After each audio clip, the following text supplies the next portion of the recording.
This is Girard Sports Live. Augustine sets a feet, fire three. Good! Girard Sports Live is presented by Crocan Telephone, your community technology partner. Also by Ag Choice of Hepler, American Family Insurance, Jenny Collins Agency, Bradshaw Collision Repair, Brumback Service Center, Call Service, Chicken Annie's of Girard, Chris Paoni, DDS, Community National Bank and Trust of Girard, Evans Motors, Exchange State Bank, Farm Bureau Financial Services, First National Bank, Fort Scott Community College, G&W Foods Family Super, Girard National Bank, Canar Eye Care, Larrett Ceramics, Lehman Realty, Mathis Drug, McClellan Sanitation, Medical Lodges Girard, Norris Outdoor, Pearls and Curls Boutique, Producers Co-op Farm Store, Producers Cooperative Association, TJ Belcher at State Farm Insurance, and Westridge Assisted Living. Off to Hanson. Hanson, he'll drive. Livia, little runner with the right hand. Good, and the foul. Livia Hanson gets the bucket and the foul. This is Girard Sports Live.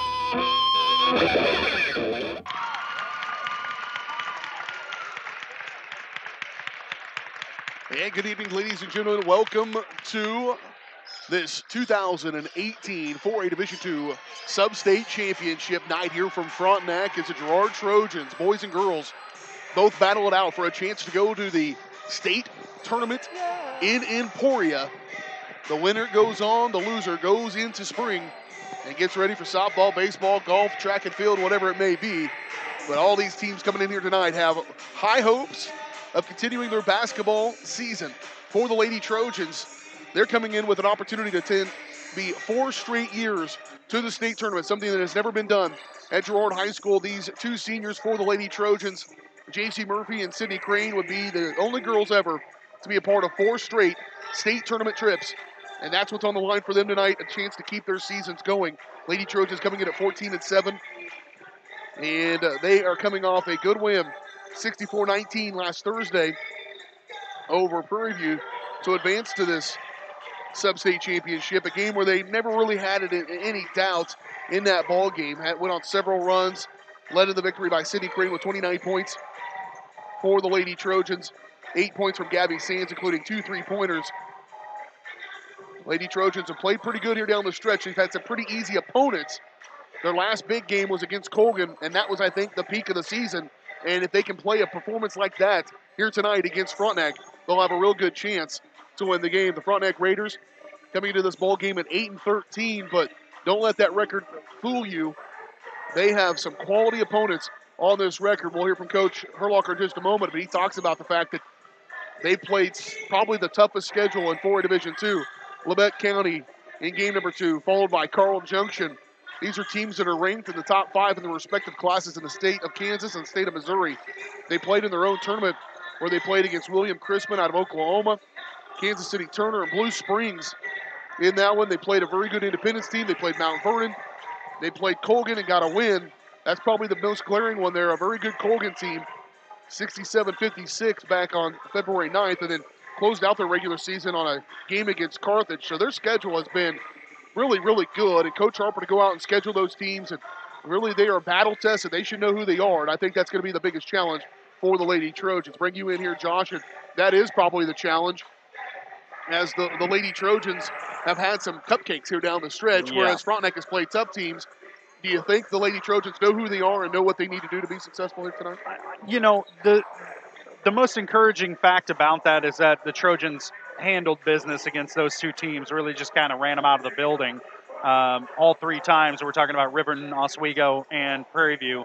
And it's not common to run into such a soft opponent in the first round of sub-state, but both the Trojan boys and girls have kind of run into a team that was down here in the first round, whereas Frontenac playing Iola, those teams are a lot more solid than the Prairie View squads that Girard played. So the encouraging side for the Trojans is that they took care of business and they played the way they're expected to play. But this is going to be a tougher opponent here tonight, and I think it's going to be interesting to see how they adjust to that early on. Yeah, Lady Raiders did advance into this ballgame with a 67-63 win over Iola in that first game. Lady Trojans win 64-19 over Prairie View in their ball game. We do have a boys game coming up later on as the Trojan men advance with a win last night over Prairie View 68-56, and Frontenac beat Iola 61-43. We'll talk more about that boys game as we roll on through this pregame show. These two teams did meet back on January 30th, and the Lady Trojans won by 12, 62-50, behind 35 points from Sydney Crane. Another performance like that, which is easier said than done, Lady Trojans will have a real good chance to get back to the state tournament. Still plenty more to talk about here on the pregame show. Coming up next, we're going to hear from the head coach of the Girard Lady Trojans, Brad Herlocker, here on the Community National Bank and Trust pregame show. Community National Bank and Trust, serving the area for 30 years. Stop in soon to pick up your very own Girard Trojan instant issue mascot debit card. Community National Bank and Trust, a proud supporter of Girard schools. Go to learn more online at mybankcnb.com. And, of course, Girard Sports Live is presented by Crocan, your community technology partner. Don't get bit by slow speeds and high prices. Get the fastest internet in Southeast Kansas with Crocan. To learn more, go to ruralfiber.org or see everything Crocan has to offer at ckt.net. Up next, head coach of the Girard Lady Trojans, Brad Herlocker, on the Community National Bank and Trust pregame show on Girard Sports Live. Community National Bank and Trust has been serving the area for 30 years with a strong commitment to the highest quality leadership and banking services. Stop in soon to pick up your very own Girard Trojan instant issue mascot debit card. While you're there, be sure to ask about their e-power checking, mobile banking, and bill pay, and new Guardian Secure checking. Learn more online at mybankcnb.com. Community National Bank and Trust, member FDIC, and a proud supporter of Girard schools. Go Trojans!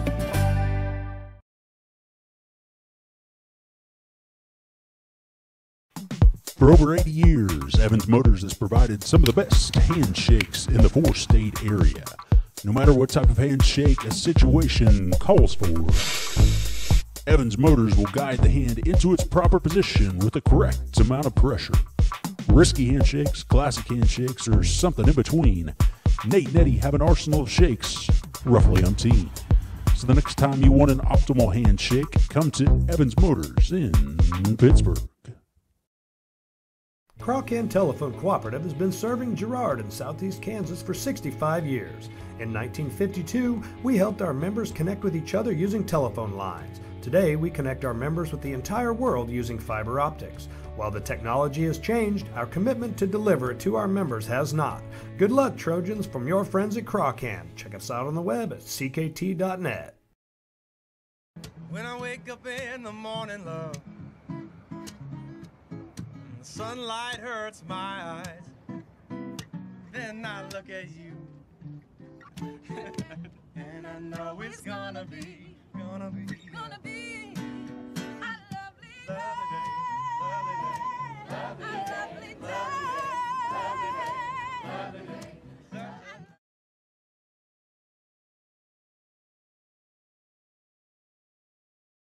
Welcome back to the Community National Bank and Trust pregame show here on Girard Sports Live. BJ Harris along with you as we settle in for the front side of a high school basketball doubleheader tonight in the Class 4A Division II Sub-State Championship from Frontenac, the Girard Trojans, and the Frontenac Raiders. And joining us now, the head coach of the Girard Lady Trojans, Brad Herlocker. Coach, a good win in that game against Prairie View on Thursday. Kind of a lopsided victory there, 64-19.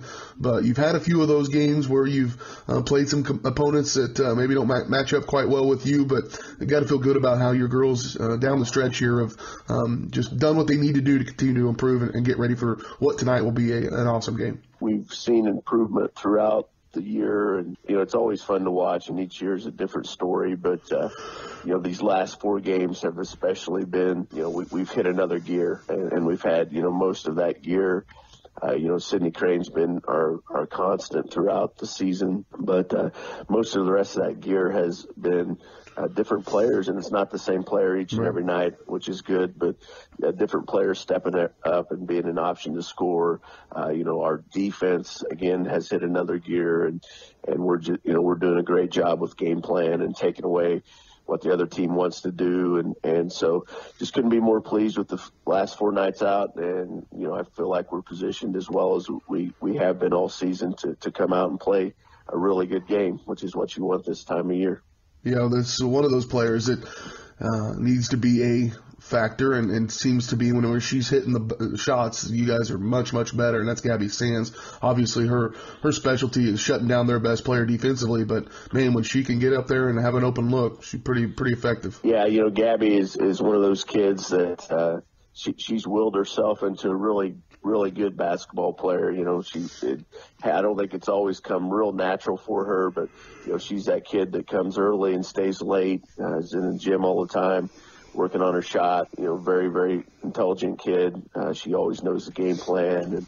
And, Gabby Sands, her defense was there throughout. And you talk a little bit, too, about your post positions, and obviously that's been a question mark at times this season. Caitlin Flaherty out with that injury. Boy, that'd be pretty handy to have tonight, I think, Coach. But Brittany Bailey's come along as well, and offensively, she can be a good scorer, certainly from the left side of the basket, but I think over the last few ball games, her defense has been the brightest spot, and playing smart, not coming down and whacking at the ball, but being smart and using that height down inside the post. Yeah, it kind of, I think a light bulb turned on for her there sometime in the second half against Colgan, and she's been good, really good actually defensively. Anticipated the other night against Prairie View even, as they made those passes. Brittany from the beginning of the season would have sat back and watched those passes happen. She was up and anticipating and balls in the air, and she went and got a ton of steals that game. That was something that stuck out to me in that game, was just how well she anticipated the passes coming and did a good job of stepping in front. And overall, her offensive game has improved as well. And she, I think it's more than anything just a self-awareness for herself of, hey, this is a really good shot for me. This is one I may want to kick back out to people. And, that's just an overall maturation of every post that plays, knowing that time when, hey, this is one I'm going to take, and this is the move I'm going to make. And when, hey, I'm getting doubled or it doesn't feel right, and I'm going to find that open guard for a kick out. That's for sure, and they'll remember this one tonight. Win, lose, or draw, I'm sure, because the atmosphere tonight is going to be phenomenal. They got a pretty good team in a Frontenac Raider team that does not have the best record, but they've played a darn good schedule, and so they are as prepared probably for this game as you are. What do you know of the Raiders? What do you expect out of this ball game? To be right honest, I think our record would look very similar to theirs. Right. If we had played, I think they've played a tougher schedule than us. I'm not sure there's maybe other than Topeka Hayden, there's another 4A Division II team that has seasoned themselves with as many big games and big teams that they've played against. We know a lot about Frontenac. Saw pictures out there where these girls, some of these girls I think are playing against each other in the second or third grade, and they know each other even better than maybe I do. I've watched most of the games they've played this season. I know what they like to do, what they want to do. It's a matter of, will our girls go out and execute and take away those things that they want to do. They've got some really good set shooters. The Peterson girl and Fields girl do a great job. If you give them room, they're going to knock down the shot. At the same time, they also have Peterson girls a double threat. She probably, her best thing is getting to the rim, and they have the Davis girl that gets to the rim really, really well. They have bruisers inside that, they're going to shove and force you underneath the basket, and you've got to be able to stand your ground against them, or they'll run over the top of you. And so our kids are just really going to have to come mentally prepared and be ready for the physicality and give that physicality back. Well, it should be a lot of fun. Excited about this game, and we appreciate your time as always, and wish you the best of luck tonight. Thank you. Head coach of the Girard Lady Trojans, Brad Herlocker, joining us here on the Community National Bank and Trust pregame show. We'll step away, take a quick break. Still to come, we've got your starting lineups, keys to the game, opening tip-off from Frontenac. It's Class 4A Division II Sub-State Tournament. Girard Trojans, Lady Raiders, next on Girard Sports Live. Farm Bureau is proud to support Girard High School student-athletes. At Farm Bureau Financial Services, their #1 goal is to make insurance simple. Agents Judd Sasho, Lori Johnson, and Lisa Sasho take pride in educating their clients and members so they are able to make the best decisions. There's a lot of information out there, and at Farm Bureau, they can explain it in a way that relates to you so you can apply it to your life, family, farm, and future. To learn more, contact Judd, Lori, or Lisa at 620-724-4213. Go Trojans! Ag Choice of Hepler is a proud supporter of Girard Trojan Athletics. Of course, Ag Choice has all the products you need to keep your crops growing, like fertilizer, crop protection products, and seed. But Ag Choice is also the first stop for keeping your livestock operation going, with a great selection of farm supplies, equipment, and quality feeds. To find solutions to all of your agricultural needs, contact Joe Murphy of Ag Choice of Hepler at 620-368-4347. Ag Choice of Hepler is a proud supporter of the Girard Trojans.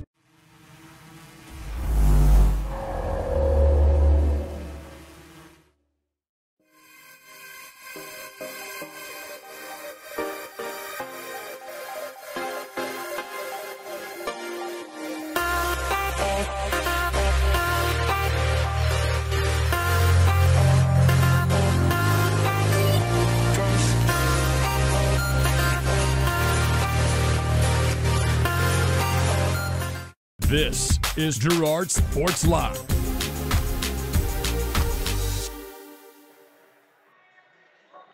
Back out live here, Frontenac High School, side of this Class 4 Division II Sub-State Championship night. The Girard Trojans, Frontenac Raiders, both on the boys and girls. Got a girls game coming up first. BJ Harris with you alongside me, Josh Lettner, as we settle in for this one. It is a championship night throughout Southeast Kansas. Take a look at your area matchups. Brought to you by Bumper to Bumper of Girard, formerly Brenneman Auto Parts. Bumper to Bumper has been serving the Girard area since 1935. Coming to talk with Willie if you're in the need for belts, Bosch brake pads, Wicks filters, Timekin bearings, and so much more. Bumper to Bumper, 101 East Prairie Street in Girard. Big one last night. Pittsburgh Purple Dragons punched their ticket to the state tournament, and it went around social media pretty quickly. A phenomenal ball game. Just a clutch shot by Drew Rolfs in overtime. They get the ball with 5.6 seconds. Got to go the full length and knock down they only needed a 2. He shot a 3 and won it by 2 over St. Thomas Aquinas. Pittsburgh Purple Dragons to go to the 5A state tournament. Elsewhere, 4A1, Altamont, Labette County against Independence on the boys' side. Same matchup on the girls' side as well. So Labette County and Independence. I'd say on the boys' side, that's a pick'em game. 3A sub-state, Caney Valley taking on Cherryville. On the boys' side, on the girls' side, it's Erie and Caney Valley matching up in the 3A for a chance to go to the state tournament. Just down the street here, a little way, the St. Mary's Colgan Fieldhouse. Colgan boys taking on Maranatha Christian Academy. They've got a Division I prospect on that team and a kid whose older brother plays in the NBA now. So that may be a pretty good matchup for the Colgan Panthers. And then on the girls' side, I think the ladies have a real good chance of punching their ticket to the state tournament as they take on Pleasanton. In 1A basketball, Leroy, Southern Coffee County taking on St. Paul, and St. Paul matching up the same way on the boys and girls side. That's a look around the area here in this one. Lady Trojans will tip it off against the Frontenac Lady Raiders. We'll step away from the national anthem. We'll come back and get your starting lineups and opening tip-it-off next right here on your home for Trojan basketball, Girard Sports Live. Call Service has been serving Southeast Kansas. Right now, Call Service has a huge selection of hand-cooked tires, including hand-cooked Dynapro ATM. Farmers and ranchers trust Call Service as their trucks crisscross Southeast Kansas, providing on-the-farm tire service daily. Plus, Calls is the first stop for lube and oil changes. Get back in the game with your new set of hand-cooked tires, never halfway. Available now at Call Service. Check them out online at callservicellc.com or call 620-724-4121. G&W Foods is the one-stop shop for everything you need to feed the family. With a great selection of quality, fresh, and delicious foods, you're sure to find something to satisfy every appetite. With friendly and knowledgeable staff, the folks at G&W Foods can help you find what you need so you can get in, get out, and on your way with your day. Plus, don't forget G&W Foods for the great daily lunch specials. Open 7 days a week. Check out their weekly Facebook-only specials. The G&W Foods family super wishes the Girard Trojans the best of luck. If you're in the market to buy or sell a house, land, or commercial space, look no further than Lehman Realty. Locally owned and operated, Jason Lehman and his staff are ready to meet the needs of every client. When it comes to your listing, you can trust that Lehman Realty will take the time to get to know you and your property. Lehman Realty is a proud supporter of Girard Trojan Athletics. Learn more at www.lehmanrealty.net. or call Jason at 620-724-8020. This is Girard Sports Live.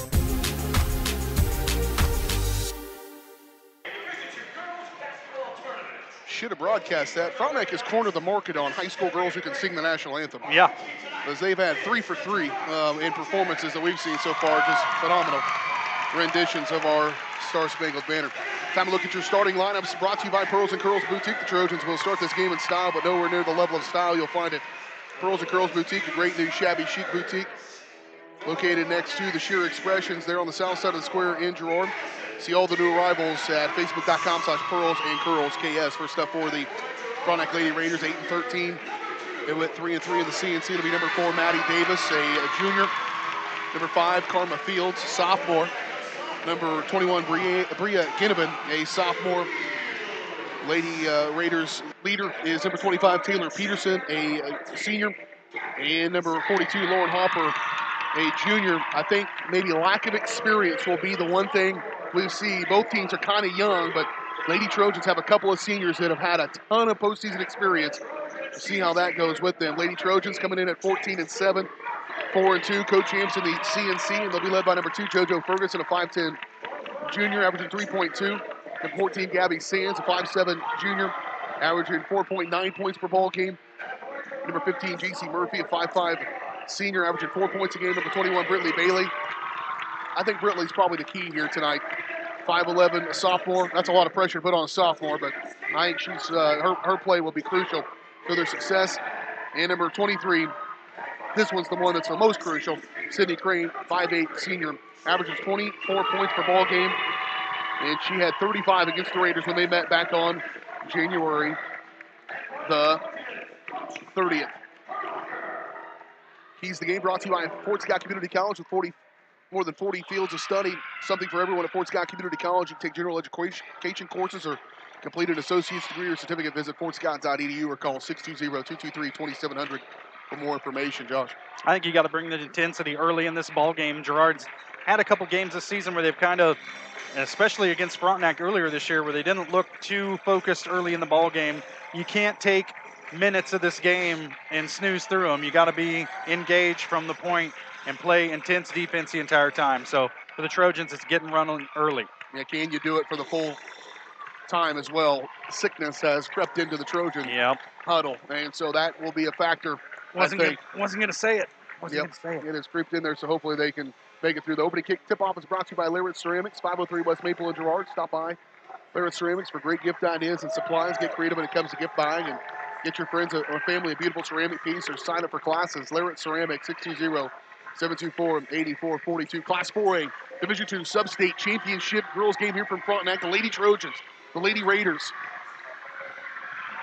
We are surrounded by crimson and gold here on the Girard side. And it'll be Britley Bailey matched up across from Lauren Harper at center court. And opening tip going to be won by the Lady Trojans. They'll move from right to left. Here's we get things started here on the right side for JC Murphy. Kick back outside around midcourt for Crane. Good matchup there between Crane and Taylor Peterson. Scoop off Crane to the rim. Shot up on the way, no good. Loose ball knocked around. Still to be determined. Gathered out of there by the Raiders.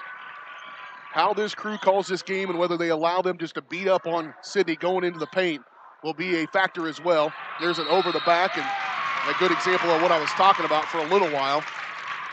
And we'll see how things go. It just has been inconsistent from night to night, knowing exactly how physical teams can be in the paint. And Sydney, the argument that Coach and I have talked about here off air is she makes it look so easy and she's so smooth when she slices in there. She's taking a ton of contact, but it doesn't look like it. A little too much maybe in the paint that time, and they'll run up in front court. Ginnivan, scoop, shot no good, rebound pulled out of there. Shot up, again no good, and JC will come out of there with a rebound. Put up there was Maddie Davis on that second putback, and we're a minute in here, no score so far. Feel the energy inside this gymnasium. Josh, this is why we go to Oswego and do games, so we can get a chance to do these. Off right side for JC Murphy. High post for Bailey. She'll reverse left. She'll put her shoulder down and put it up and in. What a good, strong take by Britley Bailey, just dropping the shoulder and saying, I'm just going to push it in here. And the Trojans take an early 2-0 lead.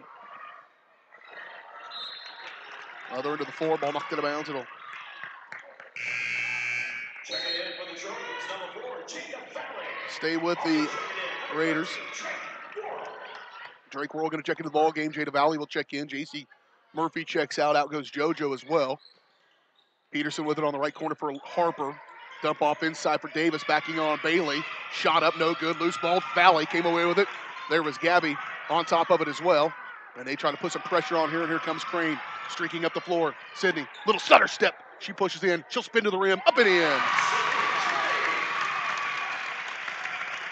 And a 4-0 start for Lady Trojans. Put some pressure onto the backcourt. Davis will bring it up the floor for the Lady Raiders. Crossing over, nearly lost it. Stolen away by Bailey. She'll hand off for Crane. She had some numbers and probably should have kicked it. Off left side for Valley. She'll blow into the lane. Pull up, little 10-footer on the way. No good. Rebound Whirl. She goes to put it up. It's blocked. Shot no good there. Knocked around. Loose ball. Last touched by Brittany Bailey. And I talk about that energy and that intensity. Lady Trojans are bringing it so far here in the first couple minutes anyways. Yep, and it's good to see them going to the hole and being aggressive with their shot. Full court pressure going to be applied here. Harper to get it inbound. She'll throw it in for Davis. That's Peterson. Crane took it right away from her. Loose ball, last touch by Harper, but she got it up. No, she stepped on the inline. Stepped on the inline. It'll go back to Lady Trojans here. 5:39 to go. Opening quarter. 4-0 your score. Trojans on top here. In the early going to this sub-state championship game. Inbound for Sands. Here's Valley to the corner for Crane. Catch, fire, 3 on the way. Good. She's got 5 of the Lady Trojans off to a 7-0 run to start this ball game here in Frontenac's home court. They'll throw it up in front. Going to push right at it. Good defense by Crane. She's going straight up and now a foul on her.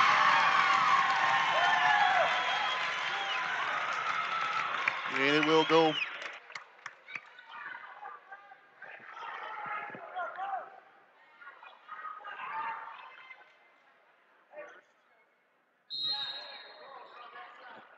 The Lady Trojan basketball going from right to left. 7-0. Lady Trojans lead it here. 5:14 to go in the first quarter. Top of the key through Whirl. Off to the right side for Crane. Peterson will come grab her. Sands. Valley. High post. Bailey. She'll put it on the deck. Trying to go in there. She'll have to kick back outside for Bailey. Here's Whirl. She'll pull the trigger from the baseline. Up and no good. And gathered up by Ginnivan. Outlet for Davis. And here they come. Left to right. Good defense for the Trojans in transition. Peterson pulled the trigger on a 3. And they're off the schneid now. Snaps the 7-0 run to start things. 4:38 mark of this first quarter. Here's Bailey. She'll put it on the deck. Push it up. Shot. No good. Knocked around. Loose ball pulled out of there by Peterson. Now they've got numbers. Up in front. And a foul going to be called on Sydney Crane. It was going to be a pretty easy layup there for Karma Fields. And she goes up there, tries to knock that ball back. And tried to just get on the behind of it, knock it off the backboard. But ends up getting contacted to send Fields to the free throw line to shoot 2. And first foul of the ball game is on Sydney Crane. First foul on the Trojans, rather. And Fields knocks down the first one. Gabby going to check out. Brittany Bailey will check out as well for the Lady Trojans. Kinsey Smith comes in, and J.C. Murphy comes in. Trojans, it's probably their smallest front that they'll bring into the ballgame at any time. If I'm the Raiders, I would have been planning for this, and I would go to a more post-oriented offense. J.C. contact, and they're going to say it was on the floor just before she went up for it. And Taylor Peterson will pick up her first personal foul. 7-4 your score. 4:16 to go. Trojans to inbound. Whirl. Off left side for Kinsey Smith. Moving around through J.C. and she looks at coach to get the call. 4:08 to play in the opening quarter.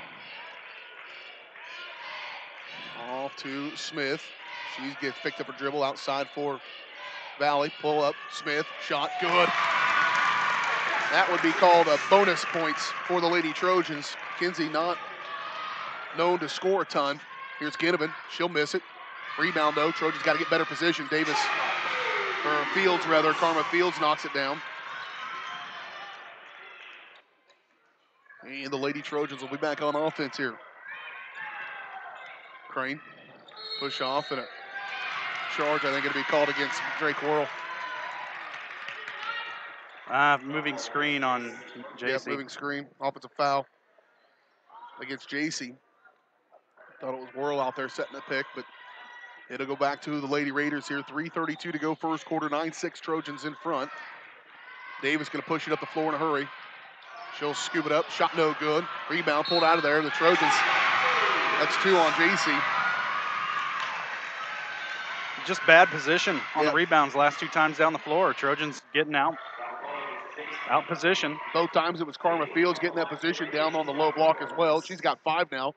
Chance to get 6 and tie this ball game up at 9 apiece. And if you're the Trojans defensively, you can't let Maddie Davis dribble the length of the floor. She's not that competent of a ball handler. Somebody needs to step in there and take charge.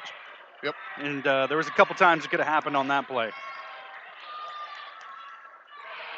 Now tie ball game. Trojans started out to a 7-0 lead, and Crane leaves that one well short. Smith hustled to try to save it, and out of bounds. That's a 7-0 run by the 7-2 run. Nope. 7-0 run here by the Raiders. They'll throw it up, get past it. And up is good. And that's happened like 3 times now. Yep. They've thrown over the top of that press. All of a sudden, you get somebody back there playing safety. Coach is trying to get a timeout. There's a timeout. Raiders come storming back, take their first lead of the ball game. 2:56 to play in the first quarter. We're back in 30 seconds. You're watching Trojan basketball on Girard Sports Live. Norris Outdoor has a huge selection of quality billboards spread throughout southeast Kansas, giving you the ability to put your business in front of thousands of customers daily. But did you know? Norris Outdoor can also be where you get your next digital sign for your business, school, church, or sports venue. Norris Outdoor Signs is now a distributor of Sky Slate digital signs, giving you direct from the manufacturer pricing and giving your business a brand new look with high-resolution digital signage. To learn more, call Jared Norris at 620-249-7462. Norris Outdoor is a proud supporter of the Girard Trojans. This is Girard Sports Live.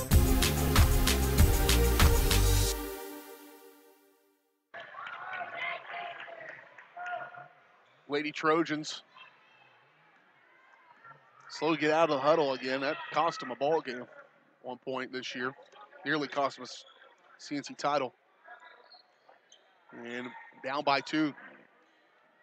They've outscored them 11-2. 11-4 rather here down the stretch. Kinsey Smith, another one. More Kinsey come to play here offensively. That's a couple of big shots. Trojans getting cherry picked. JC knocked it out of bounds. It'll stay with the Raiders. Trojans gonna have to figure something out on that deal. This time they used a different player, and with Davis on the floor, or on the bench rather. Well, none of these girls have ever played free safety, but the first rule is nobody gets behind you. Yep. Oh, back down. A good play there. Yep. Trojans just out of sorts a little bit here. 13-11. Raiders still in front. Smith with it. Trying to go inside for Worrell. Harper just too big, and now a foul going to be called on Kinsey.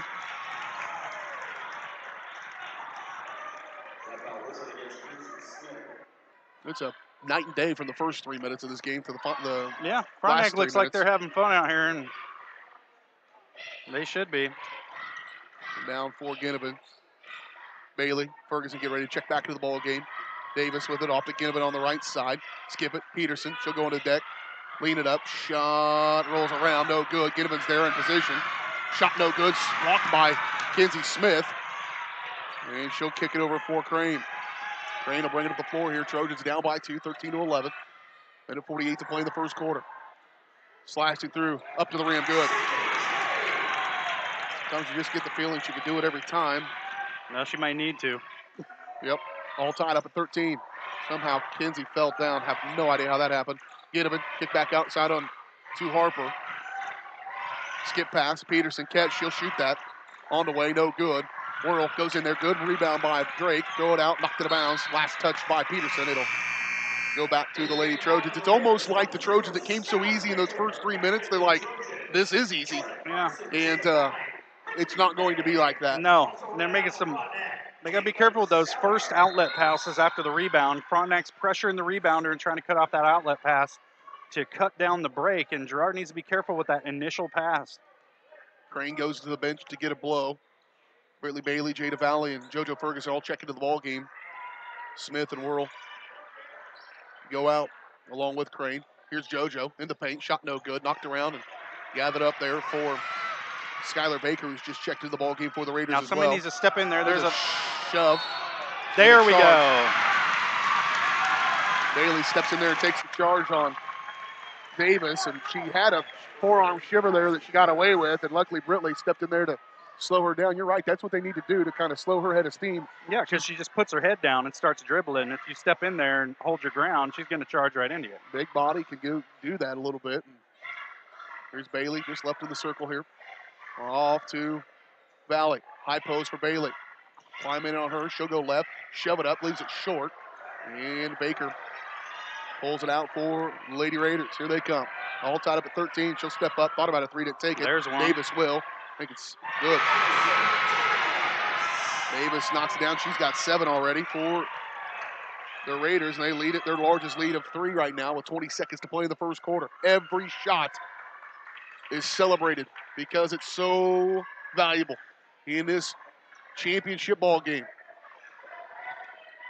Biggest game of the year for both these teams. And got to be crisp with your passes. Gabby will try to answer back for 3, no good. Knocked around. Bailey comes crashing in there. JoJo fights with it, and that's the end of the first quarter. Tale of 2 quarters, two halves of a quarter right there as the Lady Trojans trail by 3, 16-13 after 1. We're back in 1 minute. You're watching Trojan basketball on Girard Sports Live.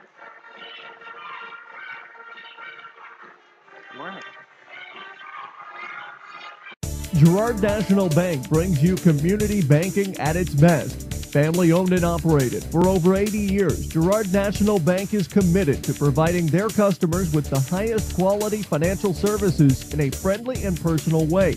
Whether you require personal, business, or agricultural services, Girard National Bank is big enough to handle all of your banking needs, yet small enough to provide you with that personal touch you've grown to expect from a community bank. Girard National Bank is a proud supporter of the Girard Trojans. Equal housing lender, member FDIC. Learn more at gn-bank.com. The Producers Co-op Farm Store is committed to making your life easier by supplying you with the things you need for your farm and home. As always, the Producers Co-op Farm Store has a great selection of farm and ranch supplies, including pet supplies, ranch and corral building supplies and equipment, automatic waterers and feed bunks, tack, dog food, pet and animal health supplies, workwear, boots, and much, much more. Come in and check out the great deals on lots of new merchandise as well. Proudly serving Girard and the surrounding area, and proud to support the Girard Trojans. There you go. 1 quarter in the books here in this 4A Division II Sub-State Championship game. Girard Lady Trojans find themselves in a 3-point deficit after jumping out to a 7-0 lead. Raiders settled in a little bit. Trojans backed off a little bit. Here's Baker trying to dump it off inside. Good pressure there. Jada with some help defense. And dumped off in there for Sellers. Jada will go up. No good. And rebound pulled out by the Raiders. Trojans have missed a few of those. There's a carry. And it's going to go. Here's Davis. She'll catch, pull it up. Peterson. She'll drive, shove off, and block going to be called against Gabby. You got to take that charge. They were way more aggressive going to the rim than Lady Trojans are. Yeah, you got to hold your ground, set your feet, and just take the charge. But easier said from up here than done down there on the floor. And there's a little more size to those Raiders going into the wide open. There's Sellers, shot no good. Rebound pulled out there by Gabby, and then off her hip and out of bounds, back to the Raiders.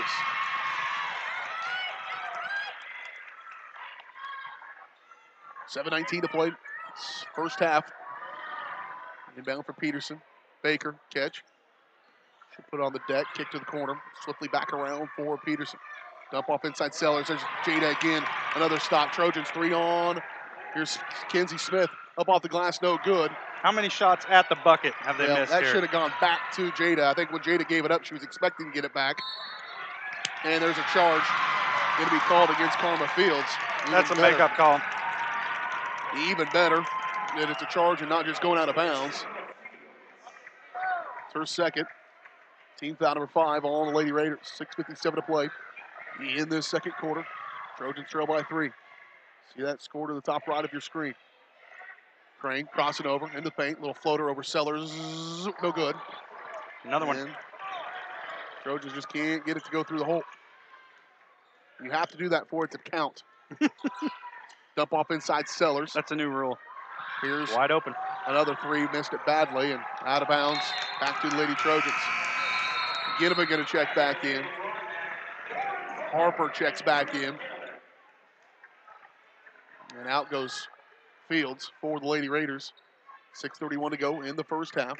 Scoring slowed down significantly. In fact, we're a minute and a half into the second quarter. Nobody's put it through the orange cylinder. Crane will push it off the left side this time to start the play.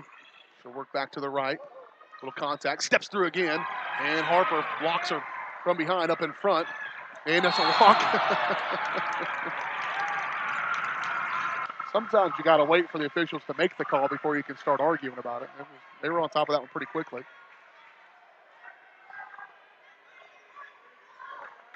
Gabby Sands the inbound here for Lady Trojans. 6:13. It's every possession, every play is just so valuable. Crane stutter step, trying to push off Peterson. Here's Valley. She'll step in. They're just hacking at her, and they'll call foul. I'll tell you, this bodes well for the Lady Trojans that they are calling it this closely and not letting the Raiders just hack away at them. I just hope they do the same thing in the boys' game. They did last night in the boys' Frontenac and Iola game. Inbound, Crane, up and around, push it through. How there's no foul is beyond me, and now a jump ball will be the call. And that'll be in front of the Lady Trojans. Goodness gracious. Yeah, what they call and what they let go is. Well, and it's true. Sydney just doesn't get a lot of calls her way because, think about nights where she's only shot 2 or 3 free throws. As many times as she goes to the lane, it's hard to believe. She'll pull the trigger on a 3 from the corner. Good. That catch and fire. I tell you what, her 3-point shot that she has developed this year is the difference maker for how much success she's going to have at the next level. Backside Baker just begging for it. Yeah, she was open for about 5 minutes there. The whole Girard bench jumping up and down, pointing at her. Try to get somebody to guard her. 18-16, Trojans down by 2. 5.5 to go here in the second quarter. Crane will step back long, 2 on the way. This one's no good. Rebound, to be determined. Jada's just trying to keep it in bounds. Harper just bullying her way down there. And timeout going to be taken by Coach Harper. 18-16, Trojans trail by 2. 5:20 to play in the first half. Trojans, we're back in 30 seconds. You're watching Trojan basketball on Girard Sports Live.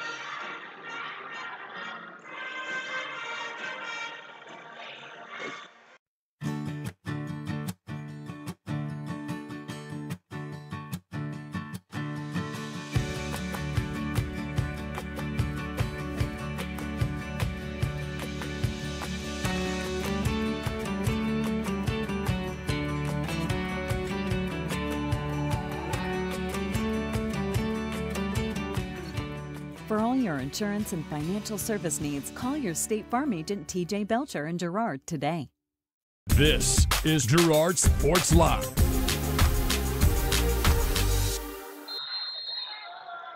.520 to play in the first half. Lady Trojans trail by 2, 18-16. Trojans jumped out to an early 7-up and lead. Raiders went on a 7-0 run of their own in that first quarter. And it's been a dogfight since. Here's Harper. She'll pull the trigger on a 3 up and good. Jeez. If that's how they're going to beat you, you'll let them try to do that all night long. Largest lead of the ball game now, though, is 5 for either team. 5 for the Lady Raiders. Trojans, as I mentioned, led by 7 at one point. Crane just trying to get through there and finally to call a foul.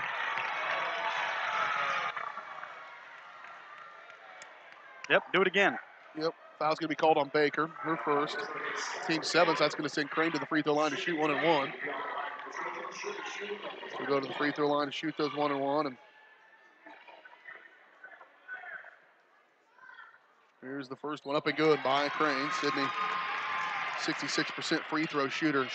I was just complaining about her not getting very many attempts sometimes. She's 99 of 151. So she's shot the ball a few times from the charity stripe this year. She mokes both of them there. That's her first trip tonight. Oh, almost steal there. Davis, throw it up. Long pass. Get it to Ginnivan. Harper into paint, scoop up, not good, no good, and a foul late. Oh, that's a real late call. Off the missed shot by Harper. And it'll send her to the free throw line to shoot 2. The foul's on Valley, her first. I have to check with him tomorrow afternoon. He might call another one. Jada will pick up her first foul, team foul number 6. And Harper will still to the free throw line and shoot 2. She's got their last 4 points. Trojans down by 4. 4:38 to play in the first half. Second one's up by Harper, no good. Rebound by Whirl. Crane will push it up. She'll step back. 3 on the way. No good. Rebound, Valley. Jada scoop it off for Crane. Crane up and under. Blocked by Harper. But a foul going to be called, and that'll send Crane back to the free throw line to shoot 2. That's work being done here on the lobbying side of things to get those calls, I think. Well, you know when she drives in the lane and she can't get her arms up above her shoulders, she's probably being fouled. Something's happening. Yeah. Jump ball or something.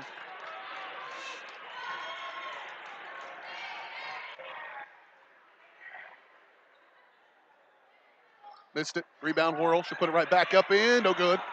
And ripped out of her hands by Crane. Crane will put it back up. She's fouled, and she'll go back to the free throw line to shoot 2.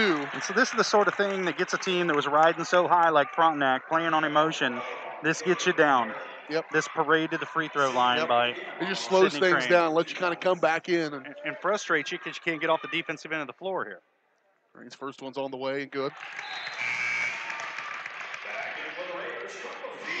She gets better at the free throw line as the season progresses. Trojans chance to pull the Trojans within 1 here with 4:22 to play in the first half. Made a boat. 22-21. Trojans down by 1. Harper and Davis back and forth. Harper will put it on the deck, down inside, and a foul going to be called on Whirl as they get it to Fields. And Trojans, you got to pick your poison. Do you play them out and not let them bring it up the floor cleanly like you were saying, or do you back off and be sure you're where you need to be on defense, because they're finding some holes in the defense of the Trojans that's really started to cause some problems. Yeah, and Drake there needed to play defense before her man had the ball. Fields is now 3 for 4 from the free throw line. She had 6 points in the first quarter. She rattles in both of them there. 24-21. Crane bringing it up the middle of the floor. We're almost the midway point of the second quarter. Whirl sets the screen out high. Crane will slice in there, and a foul going to be called. JoJo Ferguson and Karma Fields. That Karma might be her third. Yep. It is. Trying to shove the pick into the ball handler. Yep. Well, I think ran into her and ran right over top of JoJo. Yeah. JoJo went down hard, kind of shaking that left wrist a little bit. Pound for pound, the toughest kid on the floor. Man. Shouldn't have a black eye yet, but the night's young. And her household's the one that's been fighting the flu this week as well. These coaches just put an oxygen tent around their house, or what they do? Here comes the second one from Ferguson. Made it. Missed the first, made the second. Back to a 2-point ball game, 24-22. And here's that pressure been throwing over the top of. Drake needs to get back. Yep, get back. Got to watch your man. Here's Baker. She'll step up. Stay with off your man. to Ginnivan. Dump off inside Baker. Another scoop. And oh no! Held ball. Got to let them have it. You got to reward these kids for fighting with defense, and that was just a good stop by Kenzie Kester and a knockaway. And then they get the jump ball. It goes back to the other team.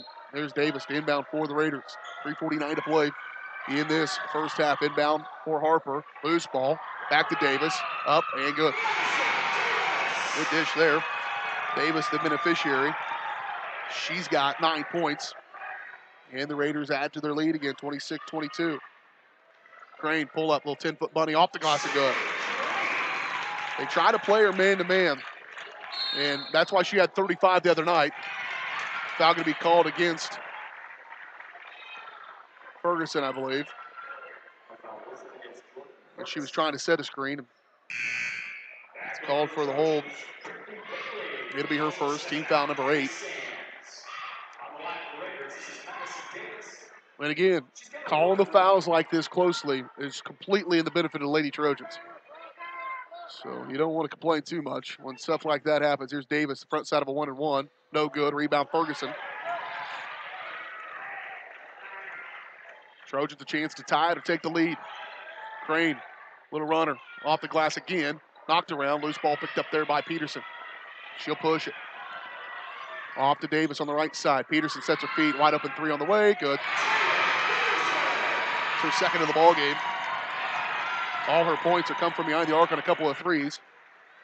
She started that run earlier in this ball game.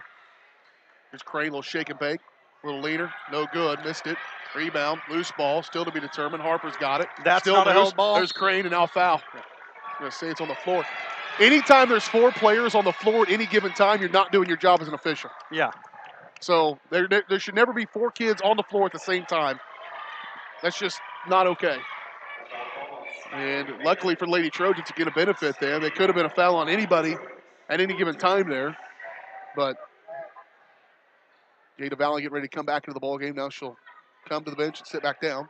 Crane rolls in the first one. Just so physical sometimes. She's 6 of 7 from the charity stripe. Chance to pull the team back to within 2. And she does. 29. 26, pulling it within 3, rather. Here's Harper. Harper, a little push off, and she'll kick carry. back. Here's Peterson, left corner. Ginnivan thought about a 3. Crane recovers. Now Davis into the paint. A foul going to be called on the floor. Now they're going to say it's a shooting foul.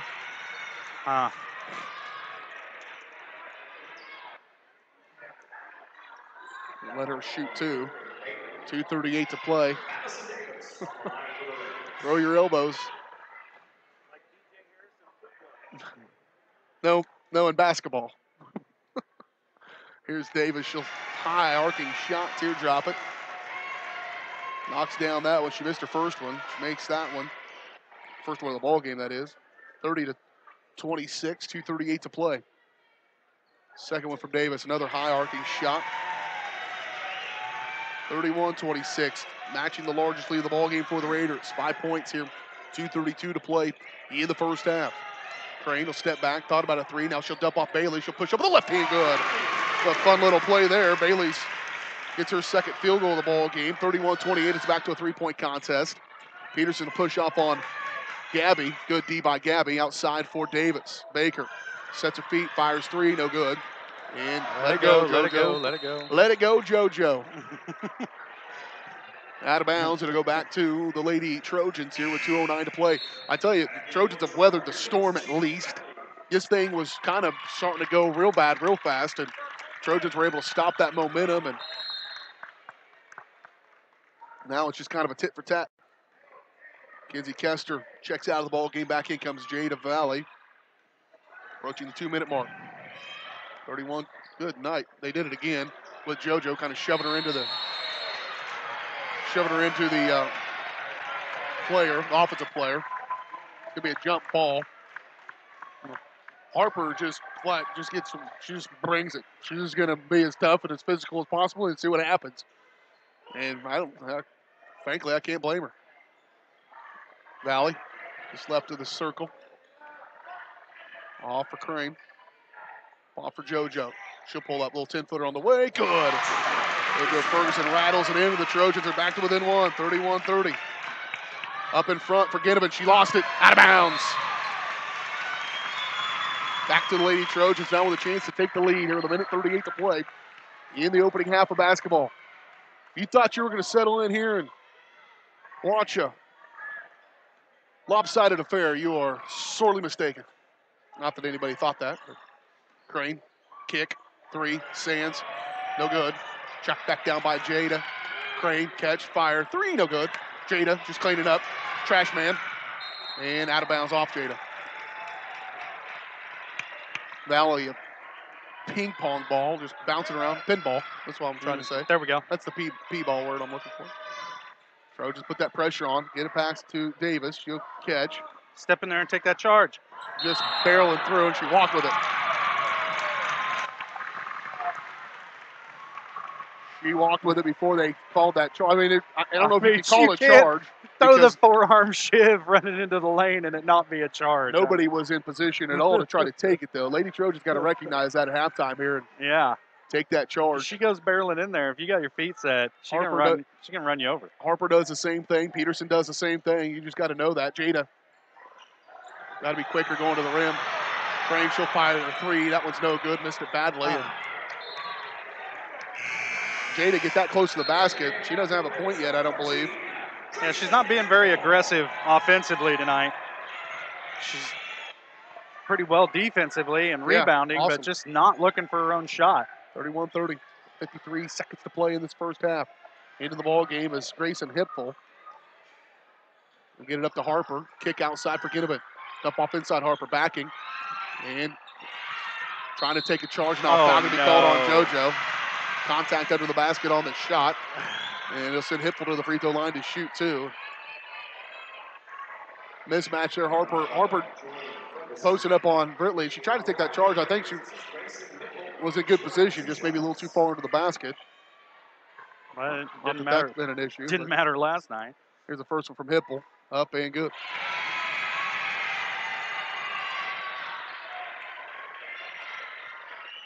Tons of scoring here in this one. 32-30. Second one from Hipful, no good. Rebound by Bailey. They're disciplined on defending after the rebound.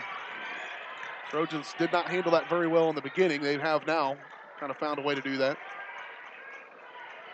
Gabby with it, 30 seconds to play here in this opening half. Girard National make halftime show coming your way in just a little bit. We'll recap this one.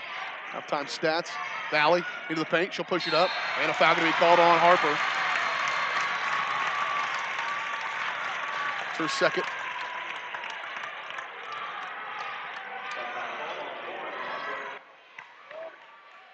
Team foul number 10 on both teams are in double bonus. Valley to the free throw line to shoot two. Jada, pretty good free throw shooter. Freshman will step up and knock down the first one. 74% free throw shooter. By percentage, she's their best free throw shooter. That's and she's got the second most attempts. That's pretty good for a freshman. Davis gets the rebound as Valley misses the second one. Back to a one-point ball game. 32-31. High post. Dump it off. Davis up at the glass. Good. Maddie Davis knocks it down. She's had a pretty good first half. 2 seconds. Crane went way downtown and missed it. It's a three-point contest here at the break. 34-31. Your halftime score. The Girard Lady Trojans trail by 3 after jumping out by 7. We'll talk more about how we got to where we are here on the halftime show. Presented by Girard National Bank. Girard National Bank bringing community banking at its best. They are committed to providing customers with the highest quality financial services in a friendly and personal way. Personal, business, or agricultural needs, turn to Girard National Bank. 34-31, your score. Lady Trojans trail by 3. Class 4A Division II Sub-State Championship game from Frontenac. And you're watching it here on Girard Sports Live. Girard National Bank brings you community banking at its best. Family owned and operated for over 80 years, Girard National Bank is committed to providing their customers with the highest quality financial services in a friendly and personal way. Whether you require personal, business, or agricultural services, Girard National Bank is big enough to handle all of your banking needs, yet small enough to provide you with that personal touch you've grown to expect from a community bank. Girard National Bank is a proud supporter of the Girard Trojans. Equal housing lender, member FDIC. Learn more at gn-bank. Mathis Drug Store Incorporated has a proud Girard history of more than 50 years. Glenn and Karen Mathis took over the store in 1983 from Glenn's father and have been providing outstanding customer care and service since. At Mathis, they know their customers by name and value their support. Primary goal is to provide fast, accurate, friendly service. Mathis is a full-service pharmacy that accepts most insurance plans and supports competitive cash pricing. Mathis Drug Store, a proud supporter of Girard High School student-athletes.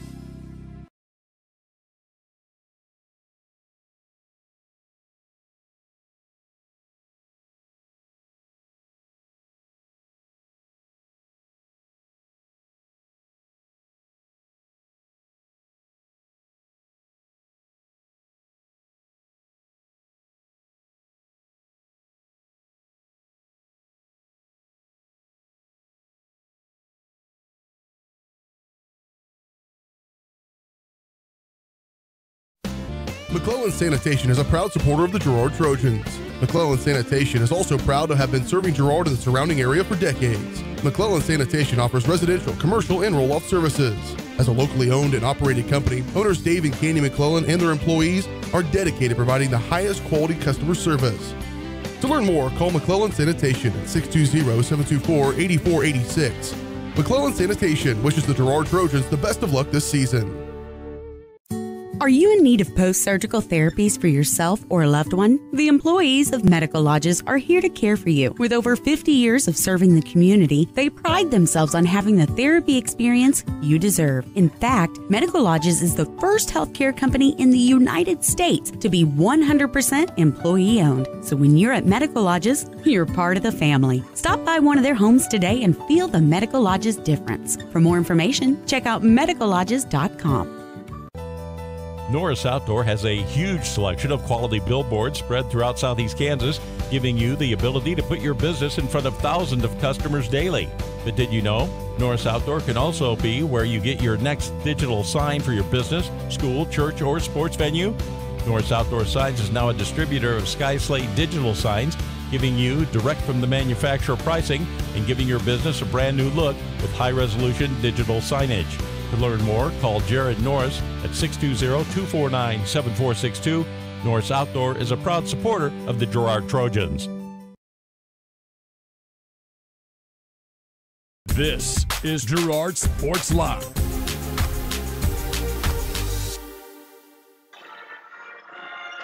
Welcome back here on the Girard Edge to make halftime show. BJ Harris with you alongside me, Josh Lettner, Lady Trojans.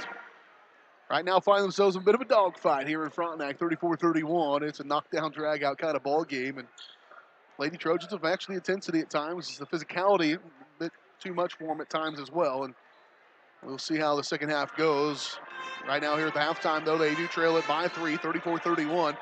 Let's find out how we got to where we are here on the Kennar Eye Care Eye on the game. Thanks to the support of their community, Kennar Eye Care has nearly doubled their space and extended their hours and locations in both Pittsburgh and Girard. Kennar Eye Care is the clear choice. Call 620-235-1737. Lady Trojans showed up and came out of the gates like gangbusters, jumped out to a 7-0 lead at the 4:40 mark. Frontenac hit their first field goal, a three-point bucket by Taylor Peterson. And from that point on, the Lady Raiders outscored the Lady Trojans, went on a 7-2, outscored them 7-2 at a point, grabbed their first lead of the ball game. Actually outscored them 11-2 at one point. The Lady Raiders grabbed the first lead of the ball game at the 3:03 mark of the first quarter, 11-9. It was tied at 11. It was tied at 13. Raiders led by 3, 16-13 at the end of the first quarter. Both teams scored 18 points in the second quarter. Raiders stretched their lead out to 5. Trojans closed it back down to 1, 22-21. Raiders stretched their lead back out to 5, 31-26. And the Trojans closed it back down to 1, 32-31. And then where it ends right now here, a three-point game, 34-31. Lady Trojans have led by as many as 7. Lady Raiders have led by as many as 5. We've had only one lead change and 2 ties, but it's been a very close ball game so far here in this one. Take a look at your halftime stats. Brought to you by our friends at Exchange State Bank, one of the oldest banks in southeast Kansas. Exchange State Bank is proud to be locally owned and operated, providing quality customer service, online banking, bill pay, mobile banking, and more. At Exchange State Bank, you're not just dealing with bank employees, you're banking with your friends. Learn more online at esbks.com. First up for the Lady Raiders, leading them in scoring, 13 points from Maddie Davis, including 2 of 3 from the free throw line, and she knocked down a 3 in that first quarter as well. 8 points from Karma Fields, 6 points from Taylor Peterson, 4 points from Lauren Harper, 2 points from Skylar Baker, and 1 point from Grayson Hipfel. And Lady Raiders kind of spreading things around a little bit. Plenty of girls scoring. As they end up with 1, 2, 3, 4, 5, 6 girls in the scoring column. Lady Trojans have 5 who have scored. 19 points from Sydney Crane already here at halftime, including 7 of 8 from the free throw line. Not a lot of other offense, though, for Trojans. Going to have some others step up a little bit. 2 points from Kenzie Smith, 4 points from Kenzie Smith, 4 points from Brittany Bailey, 3 points from JoJo Ferguson and 1 point from Jada Valley, and that's it. Lady Trojans did go 9 of 12 from the free throw line. Lady Raiders 8 of 12 from the free throw line. Turnovers. You want to explain these stats, Josh? Looks like Frontenac had 3 in the first quarter, 4 in the second quarter. Girard had 1 in each quarter. Trojans only have 2 turnovers in that first half. That's surprising. They did miss a lot of shots. And yeah, that's the way they turned it over. Rebounding fairly even as well. So right now here at the break, Lady Trojans lead it, or trail it rather, 34-31. Do have a boys game coming up in just a little bit. The Trojans will take on the Raiders as well. If you thought the energy in here was crazy right now, it's going to be even crazier here in just a little bit as the boys will get going. And the Trojans got that win in the regular season over them pretty handily. I think by 12 points was what my research told me this afternoon as I was getting ready for this one. Trojans won it earlier in the year, 71-55, so even more than that. That was a much closer game than that score Much indicates, closer though. game. It was about 3 points coming down the stretch. A dunk by Kayla Muya changed the entire tide of that ball game. But Trojans 16-5, 5-1 in the CNC, a share of the CNC title. Raiders 9-12, 3-3. But just like the girls we talked about playing a really tough schedule, the boys have done the same, and they are well seasoned and ready for this one here tonight. It should be a good one. We'll have that coming up in the backside of our doubleheader. Right now at halftime, 34-31. Lady Trojans trail by 3. Second half coming your way next right here on Girard Sports Live.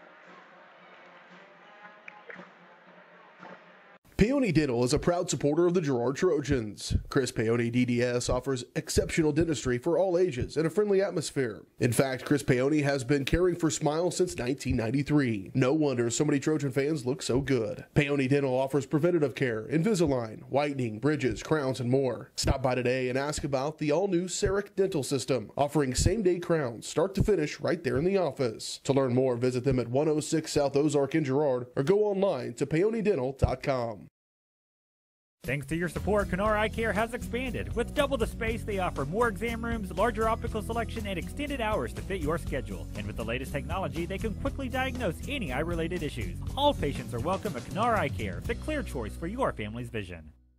Chicken Annie's Girard is a proud supporter of Trojan athletics. Chicken Annie's of Girard serves up the area's best fried chicken and a whole lot more. Check out their weekly specials like chicken and noodles on Wednesdays, Thursday nights kids nights, and Friday boneless wings. Oh, and don't forget about those delicious homemade pies. Stop in or enjoy their mouth-watering favorites at home with carry-out and catering available. Chicken Annie's Girard, continuing a Southeast Kansas tradition. Learn more at chickenanniesgirard.com or call 620-724-4090. This is Girard Sports Live.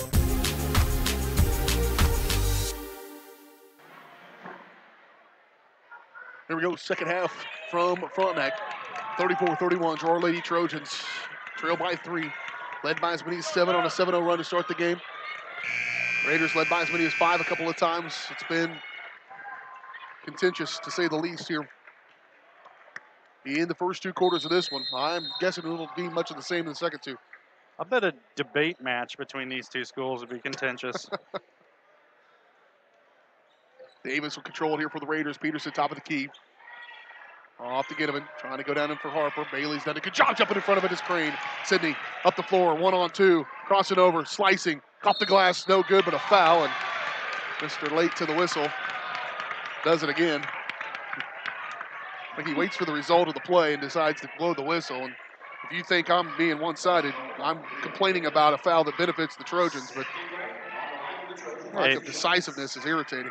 Poor officiating is poor officiating. Everybody gets burned by it. Crane will go back to the free throw line. 7 of 8 in the first free throw. The first half, rather. And misses the first one here. And make up for it here. Missed. Oh, I thought she could miss it. Got the front iron, but got it to go. She's at 20 points now in the ball game.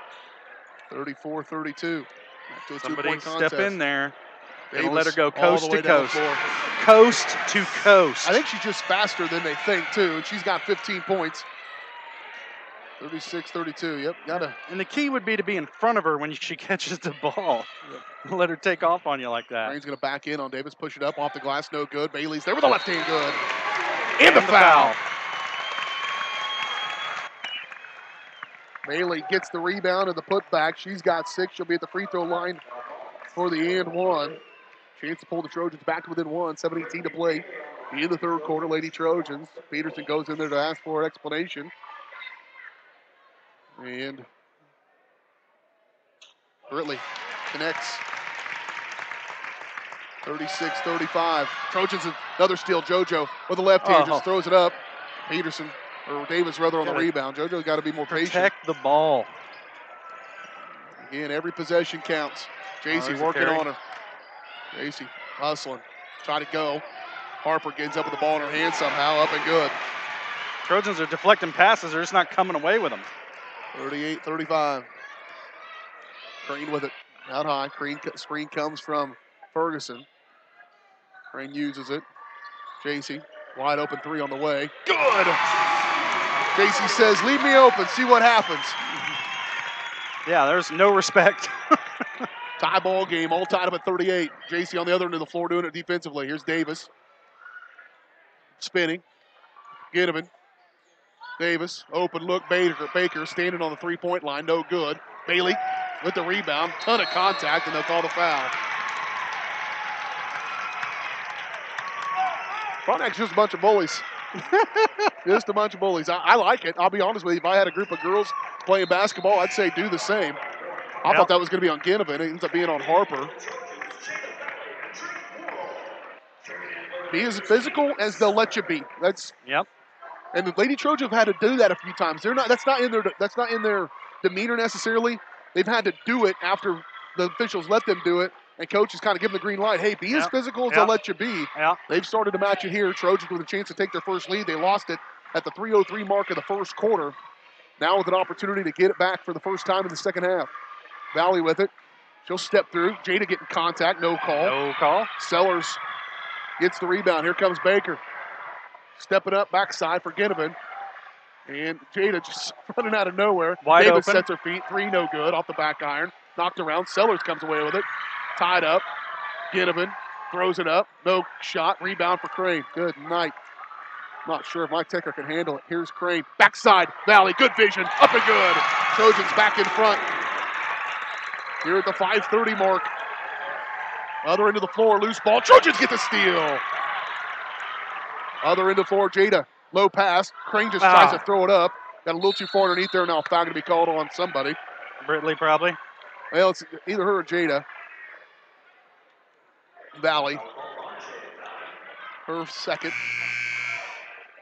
As many fouls as were called, not that many on any foul trouble. Yeah, not that many on any one individual player. The Raiders have 2 with 3. Karma Fields and Lauren Harper each with 3. Trojans don't have anybody with 3. 40-38. Trojans grab the first lead since the 3:03 mark of the first quarter. Throw it up in front. Skip pass, stolen away by Valley. Steps in front of it. Up in front to Crane. Crane with the right hand. Good! 42-38.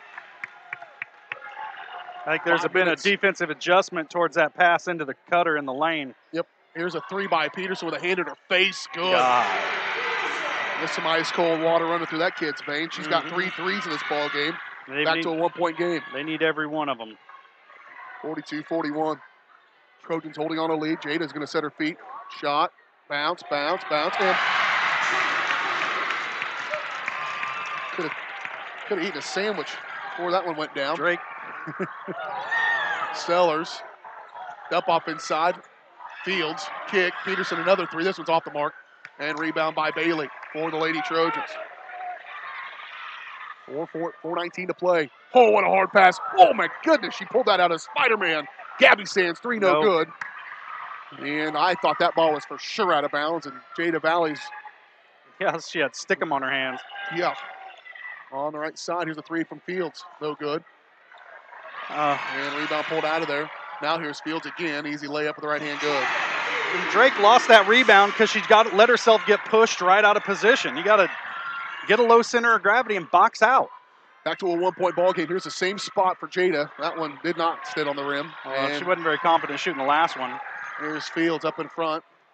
Dump off into the paint. Foul. That's going to send Reagan Hipple to the free throw line to shoot 2.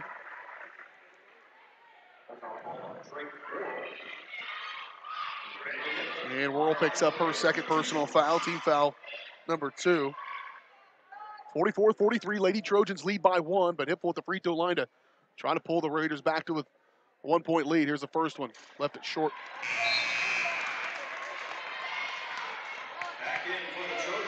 Gabby going to check out of the ball game for the Lady Trojans. Bailey going to check out of the ball game as well.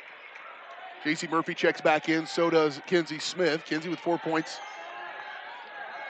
in that first quarter. They were 4 pretty big points because that was in the middle of that run and able to keep the Raiders from getting too big of a lead. Hipple steps to the line and ties the ball game with their second attempt. 44-44. 3:33 to play in the third quarter. Pretty high-scoring affair here tonight.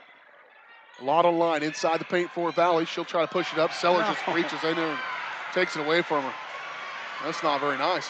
Up in front, Hipple, too high, too far out. And both coaches need to pull their girls the next time they say value the basketball, because neither team is doing that at times. And you get a big stop on the defensive end. The last thing you want to do is go down the floor and throw it away.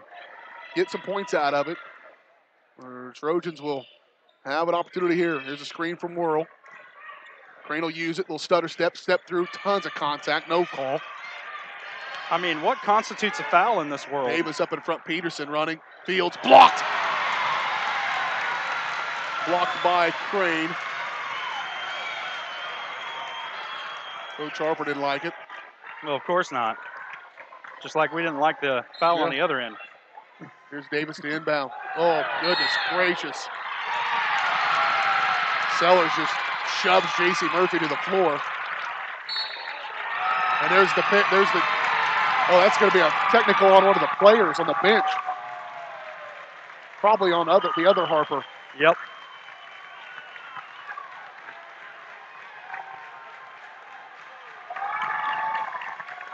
So we'll see how they sort this thing out.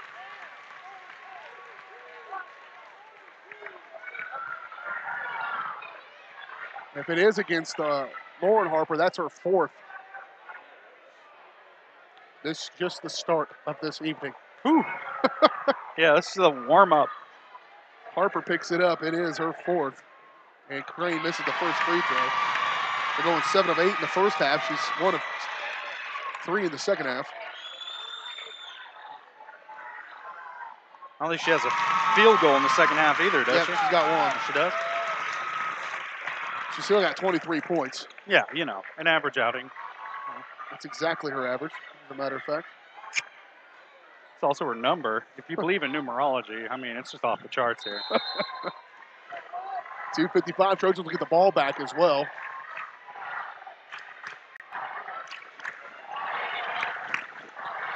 Here's JC. How about another? Oh. Kenzie Smith almost there to get it. You gotta move your feet. Yep, Can't wait for the ball to come to you. Hipple with the rebound. Up off inside Sellers, and she's going to be shoved in the back by Drake Whirl. There's your makeup call. That was a foul. Yeah. Drake's 3rd. Takes a little bit to shove her off the block, but yeah, she does. Pushing her back, it's Drake's 3rd. Jada going to check out. Gabby Sands will come back into the ball game for the Lady Trojans. 45-44, Trojans lead by 1. 2:35 to play. Brittany Bailey going to check back into the ball game as well. It's been a very even rotation for Lady Trojans. I haven't seen a ton of drop-off as they rotate the girls in there. Hipple, shot nearly blocked, but up and good. Reagan Hipple, her first field goal of the ball game. She's got 3, and Raiders back in front, 46-45. Up off inside Bailey. Working at Sellers. She'll push it up. Shot no good.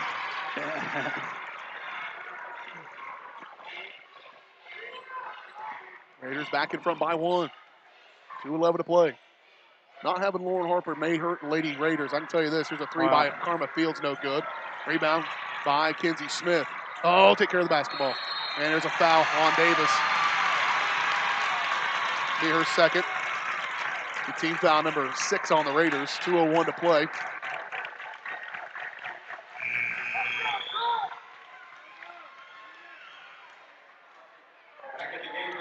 Thought about coming in here and putting some caution tape up around here just in case. Luckily, we're on the Trojan side.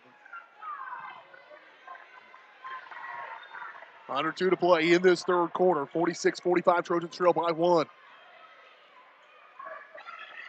Crane into the paint. What a dish. And a shot no good, but that's going to send Brittany Bailey to the free throw line.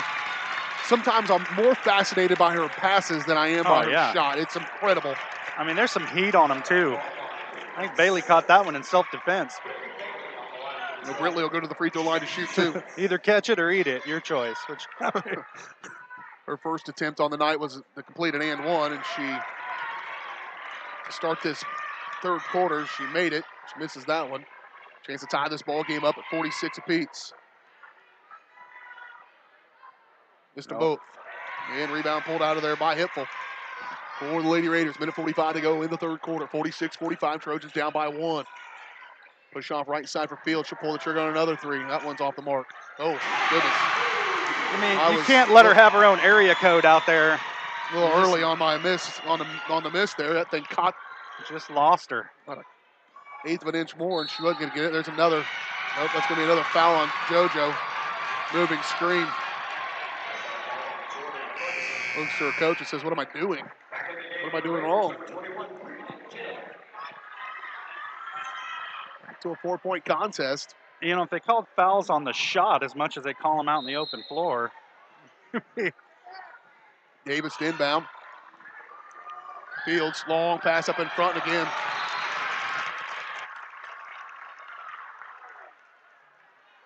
Not taking very good care of the basketball. Or the Raiders, when they have good things happen, they tend to go right back and have something bad happen. 4th turnover here in the third. Crane with it on the right side. Sydney to JC. High post for JoJo. She'll put on the deck. Little runner, no good. Backside to Britley. Back out to Crane. She'll catch and fire 3. No good. And a foul going to be called against Ginnivan.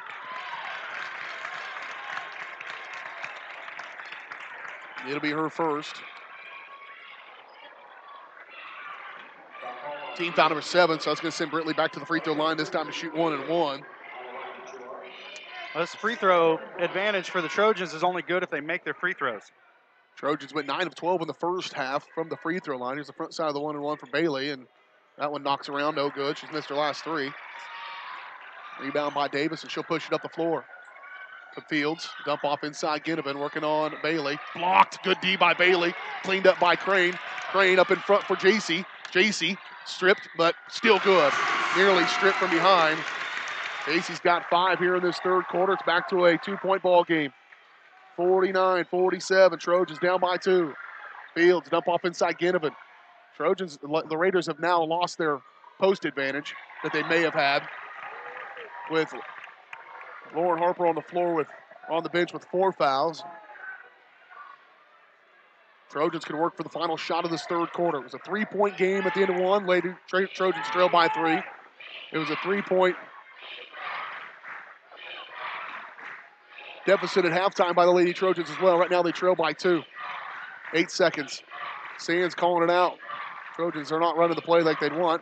JC, shot up, no good. Knocked around, loose ball, and that's the end of the third quarter. That is not the offensive play they wanted to run. Possession. They haven't really looked very good on when they hold for last shot.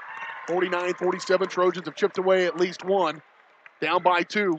We're back in 1. You're watching Trojan basketball. Final quarter coming your way here from this Sub-State Championship on Girard Sports. When I wake up in the morning, love, the sunlight hurts my eyes. Then I look at you. And I know it's gonna be a lovely day, lovely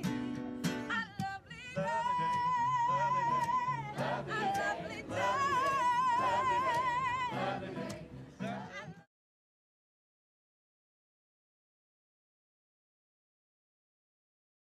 Ag Choice of Hepler is a proud supporter of Girard Trojan Athletics. Of course, Ag Choice has all the products you need to keep your crops growing, like fertilizer, crop protection products, and seed. But Ag Choice is also the first stop for keeping your livestock operation going, with a great selection of farm supplies, equipment, and quality feeds. To find solutions to all of your agricultural needs, contact Joe Murphy of Ag Choice of Hepler at 620-368-4347. Ag Choice of Hepler is a proud supporter of the Girard Trojans. This is Girard Sports Live.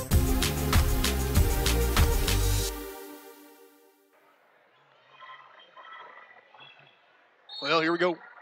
Final quarter of play here in this one. It will be the final quarter of play for one of these two teams in the 2017-2018 season. Trojans with the basketball. Here's a shot by Crane off the glass, no good. Sydney is wore out. That one just off the mark, had enough under it. Raiders back with it here.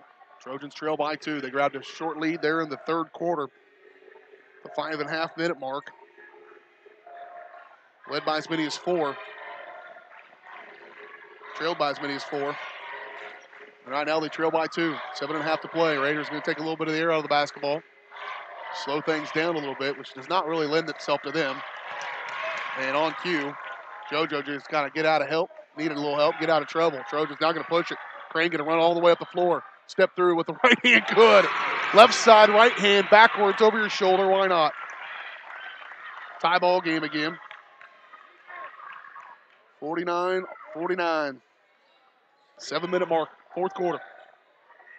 Davis, Fields. Peterson. Out around midcourt. Gabby's done a pretty good job on her. I'm not for sure, but I'd say a couple of those threes, you go back and watch this, are when Gabby's out of the ball game. On the right side for Peterson. She'll step up. This one won't be.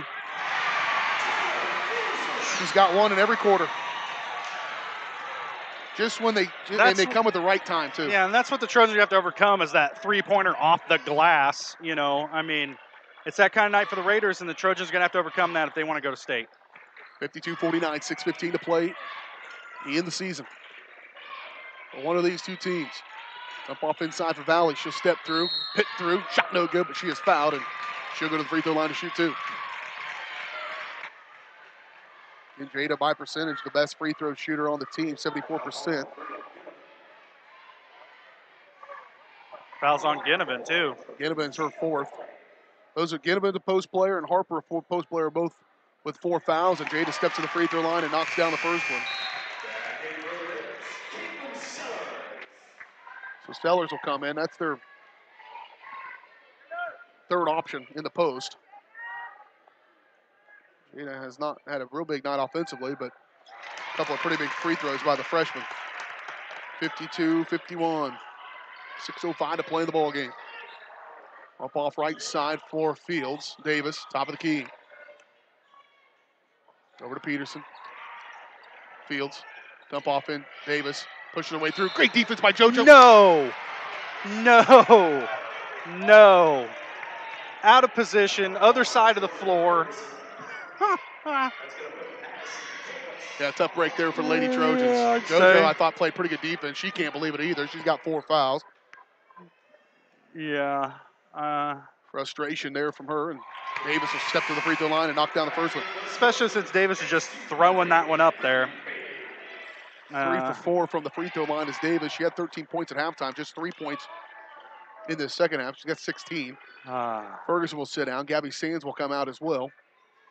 Back in comes JC, in comes Kinsey Smith for the Lady Trojans. Here's the second one from Davis. No good. Rebound Crane. And Sydney going to push it.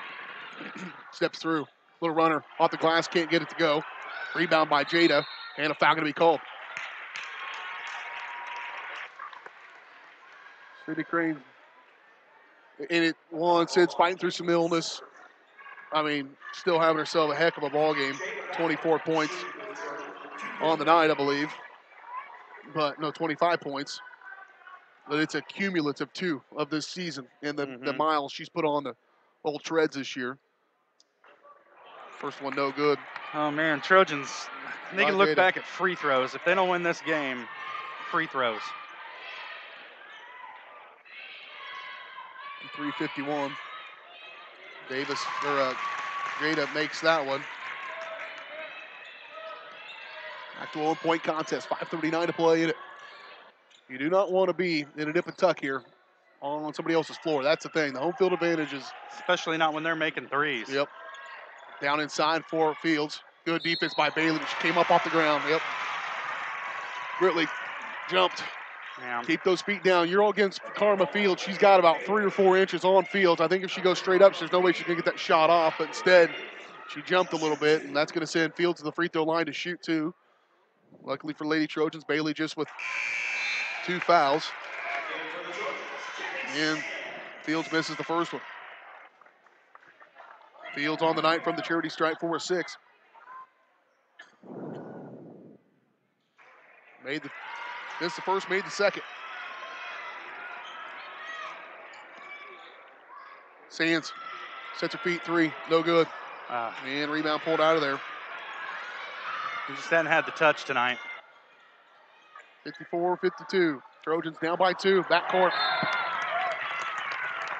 That's J.C. Murphy's defense there on Peterson. And she lost it. Back to Lady Trojans. Chance to tie, take the lead here on this possession with 5:10 to play in the ballgame. What a dandy this has been. Crane. Kick. Jada, a rare 3. No good. And rebound pulled out of there by Davis. J.C. Murphy shot a 3 tonight, and Jada Valley shot a 3 tonight, and just haven't seen that very often from them. Here's Peterson. She shot some. She's pretty good at it. It's her 5th. Her 5th one of the ball game. What are you going to do? Yep. That was with a hand in her face. The coach is going to try to figure it out here. 57-52, 4:40 to play in the ball game. Timeout on the floor. We'll take it. We're back in 30 seconds. You're watching Trojan basketball on Girard Sports Live.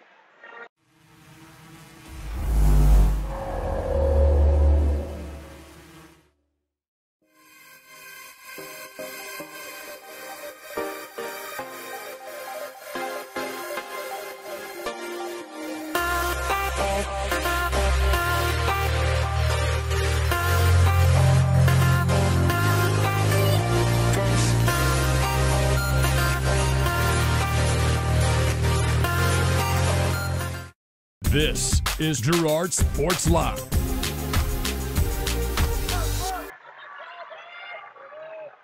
(57-52) Lady Trojans find themselves in a 5-point hole here with 4:40 to play in the ballgame. That's all the more they've trailed. They've trailed by 5 3 times in this contest.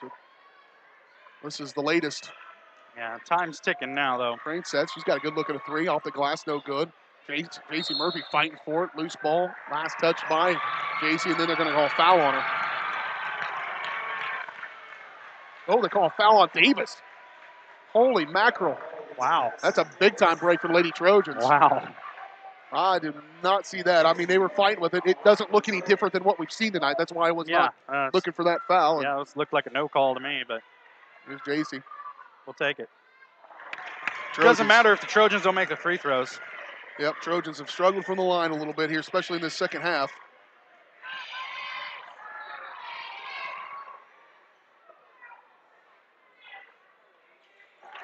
J.C. recovers. 57-53, 4.5 to play. Perfect place for a trap there. Knocked it out of bounds by Jada. Baker picked up her dribble right where they would want her to pick it up. It'll stay with the Raiders, though, here with 4:25 to play in the ball game.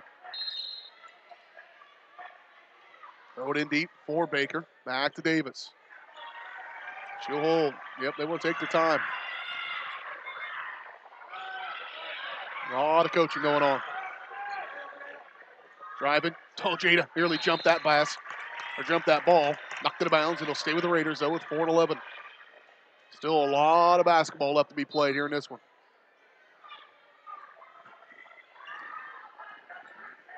High post for Davis. Kick, Fields, elbow, shot on the way. Good. Well, when you're hot, you're hot. 49-53. Trojans back down. Now their largest deficit is 6 of the ball game.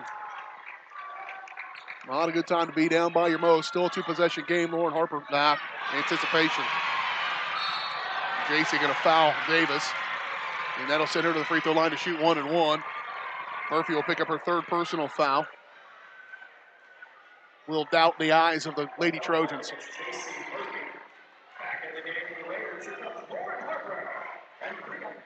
Lauren Harper going to check back into the ball game. She'll replace Sellers. Baker checks out as well. Back in comes Ginnivan. 2 girls checking in with 4 fouls. Trojans, you got to recognize that and go right at them. First chance you get one of them on the bench. This is their starting lineup into the ball game as Davis knocks down the front side.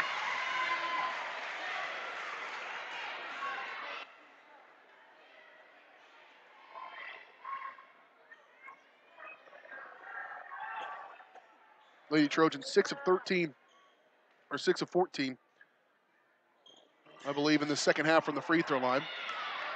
Valley gets the rebound up in front for Crane. Sydney, run right out. Yep, you got to run right by Harper. Shot no good. Bailey gets it back.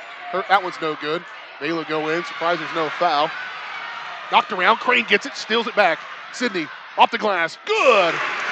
Willed that point. There's a timeout by Coach Furlocker. Crane just willed herself to that bucket.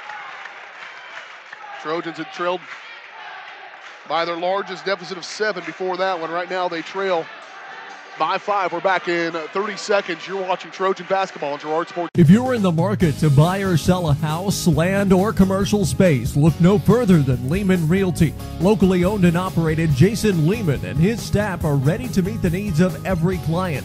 When it comes to your listing, you can trust that Lehman Realty will take the time to get to know you and your property. Lehman Realty is a proud supporter of Girard Trojan Athletics. Learn more at www.lehmanrealty.net or call Jason at 620-724-8020. This is Girard Sports Live.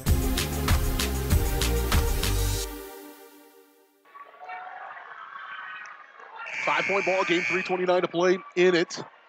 Chance to go to Emporia, wide auditorium, Class 4A Division II state tournament.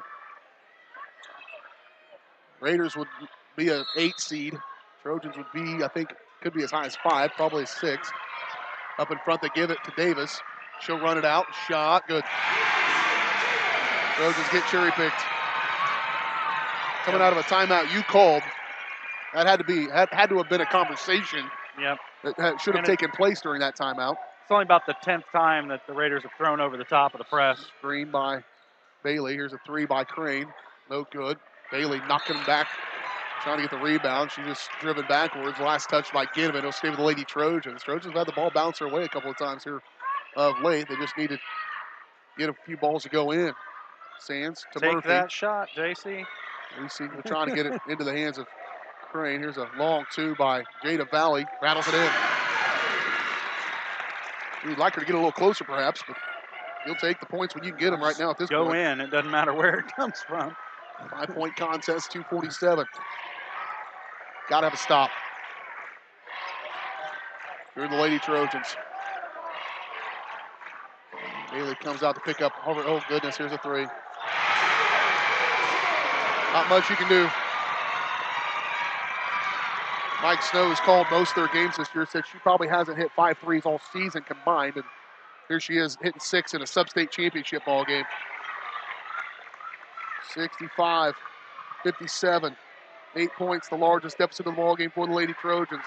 They got to score. Bailey with a little hook. Rolls in. Pretty sweet take. 65-59. Trojans got to get a stop here. You cannot let them have time. 6-point game. Raiders in a stall game now. Nearly knocked out of the hands. JC on top of Fields. And a timeout going to be taken by Harper. Coach Harper going to take a timeout over the minute 47 to play in this ball game. Trojans trail by 6. Do they have a little bit more in the back?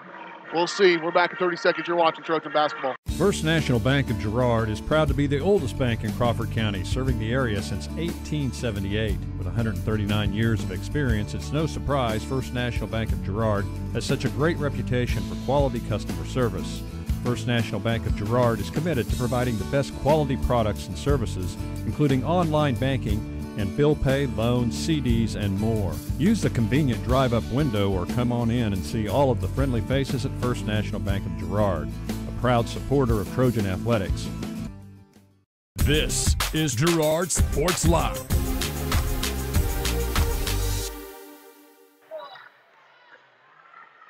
Still plenty of time, minute 47 to play in this ball game. 65-59, Trojans trail by 6. Need to stop. Harper to inbound it. Crane working against Davis. Good pass up for Ginnivan. She'll throw it up and good. It's just in the cards for Lady Raiders tonight. Things have gone really, really well at times. They've earned it. Here's Crane. This one needs to go. No good. And going to be tracked down by Jada Valley. She throws it right into the hands of Peterson. Now she needs to slow it down. for the Raiders. Over to Fields. Minute 24, 8-point game, 67-59. Time slipping away. And a foul going to be called as they'll foul Harper. Send her to the free throw line to shoot 1 and 1. Taylor Peterson knocking down. All of her points come from behind the arc. She does not have a 2-point bucket. Her game is going to the rim. That's her slash and score off the glass kind of player, and she decided tonight to step back and have the career game of her life from behind the arc. And Harper will step up and knock down the first free throw. Another one will make it a double-digit game. 68-59. Harper misses it. Rebound Bailey. She nearly threw it away. They're still jumping passes. Well, you said in a break, and I don't know if I completely agree, but some of those opponents Trojans played down the stretch of this game, including a game against Prairie View the other night, may have allowed them to pass the ball like that a few times and rebound the ball easier and all that stuff. Now the Raiders with a minute 6 to play and a chance to go up by 11, starting to feel a little bit.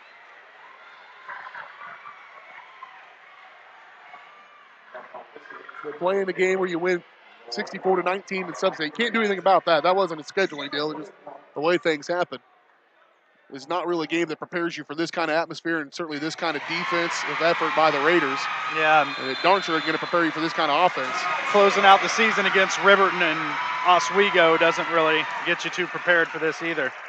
69-59, it's a 10-point game. The Raiders will be shooting at the free throw line when we're back. We're back in 1 minute. You're watching Trojan basketball on Girard Sports Live. Farm Bureau is proud to support Girard High School student athletes. At Farm Bureau Financial Services, their #1 goal is to make insurance simple. Agents Judd Sasho, Lori Johnson, and Lisa Sasho take pride in educating their clients and members so they are able to make the best decisions. There's a lot of information out there, and at Farm Bureau, they can explain it in a way that relates to you so you can apply it to your life, family, farm, and future. To learn more, contact Judd, Lori, or Lisa at 620-724-4213. Go Trojans!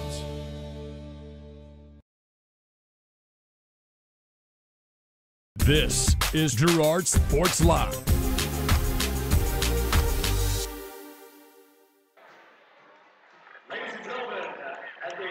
(69-59), the Girard Lady Trojans down by 10. Minute 6. I will tell you, wasn't in this gym. It was in the old gym here just to the north of us. Brad Herlocker had a team that was down by 10 with under a minute to play and won it. So it could happen. It would be a long shot. I'll take those bets. That's long odds. Harper misses it. Rebound Bailey. 10-point game. It'll stay. Got to hustle. Gabby will push it up the floor. Jada, long 2 on the way. No good. Peterson rebounded. Out to Harper. She'll push it up the floor. Trojans aren't fouling. Davis. Back to him, and that's it. They're going to let him. They're not going to foul. I'm surprised by that. Karma Fields is going to get fouled finally by J.C. Murphy. Well.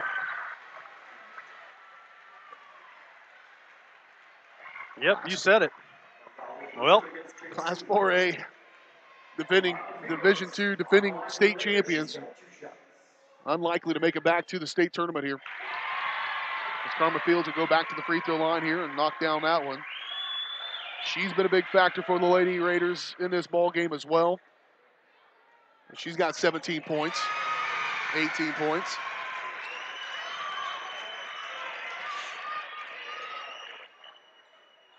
Shot no good by Crane, rebound by Valley, and it'll be a jump ball.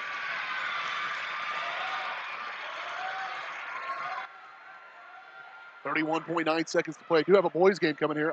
I'm not sure if I got a lot left in the gas, but we're going to do it. We'll have to play off the energy of this crowd that'll have to get back up for the Trojan men.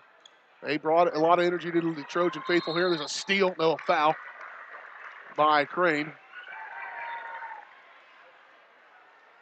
Bad time for the flu to hit Girard. Well, yeah, that certainly didn't help. This was going to be a tough matchup for Lady Trojans. Just the physicality of the Raiders and some of their athleticism, but Trojans matched it almost at every turn just down the stretch here. Trying to slip it away. And, what you can do when you're having a hard time getting shots to drop and the other team's shooting the lights out, playing the game of their life, shooting the ball. So yep. It's just one of those nights. It's just unfortunate to happen in the sub-state championship. Yep. There's a rebound. Another ball falling into the hands of Karma Fields. Maddie Davis, big first half, really helped them kind of get that lead, get the momentum early to Davis. Not as much here in the second half, but she still has 4, 6, 19 points. No good for Fields. 71-59, 27 seconds to play in the season for the Girard Lady Trojans. Waterworks forthcoming. Fields makes the second one. Rain will step through. That shot no good. And a foul going to be called. Going to send Harper to the free throw line to shoot 2 again.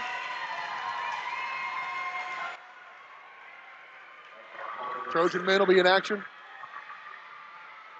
Coming up in just a little bit. This place is going to go bonkers in that game as well. It was crazy for a while here in this one. Certainly didn't end that way as Harper will leave the first one short. Missed her last 3. J.C. Murphy going to check out of the ball game. Her final game. Cindy Crane going to check out as well. Those 2 seniors. Huge contributors to Trojan basketball. As they were to 3 state tournaments, and there's a banner hanging at Ted R. Taylor Gymnasium because of those 2. A big portion of that anyways. So they're going to feel sad today, but someday they're going to look back at this and it's going to be one heck of a ride. Just shoot it. That's what the Trojan faithful over here is saying, just shoot the ball. Fire one up. Yeah, Awesome is wide open. Just take that shot. 4 seconds left. 4.6, Trojans will have it.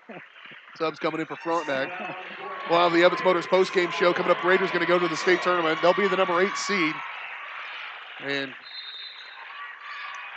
that would be a heck of a upset if they won a game out there. Final score, 73-59. Lady Trojans fall here in the sub-state championship to a feisty little Raider team that came to play and had some luck go their way. Trojans had a few missteps along the way as well, but all in all, a mighty effort, but just going to fall short and be the end of a couple of really good careers for the Girard Lady Trojans. And Cindy Crane and J.C. Murphy. We'll try to talk to Coach Herlocker perhaps. We may have to hustle and catch him at halftime of the boys game, but no doubt it'll be an emotional affair down inside the locker room here tonight. The Lady Trojans fall again. Final score 73-59 to the Frontenac Raiders. Raiders will go to the Class 4A Division II sub-state tournament in Emporia. Again, they'll be the 8th seed, and I figured that up. I think they would probably be playing most likely Baldwin or Clay Center in that first round matchup. They're from Emporia. Time to kick off the Evans Motors post-game show. Evans Motors been helping get people on the road since 1935. Stop by the lot just south of Pittsburgh. See Nader Eddy for a test drive and let them find the vehicle that's right for you. Check out their online showroom at evansmotors.net. Lady Trojans fall here tonight in their season. Final record of 14-8. We'll talk about it next. The Evans Motors postgame show on Girard Sports Line. For over 80 years, Evans Motors has provided some of the best handshakes in the 4-state area. No matter what type of handshake a situation calls for, Evans Motors will guide the hand into its proper position with the correct amount of pressure. Risky handshakes, classic handshakes, or something in between, Nate and Eddie have an arsenal of shakes, roughly umpteen. So the next time you want an optimal handshake, come to Evans Motors in Pittsburgh.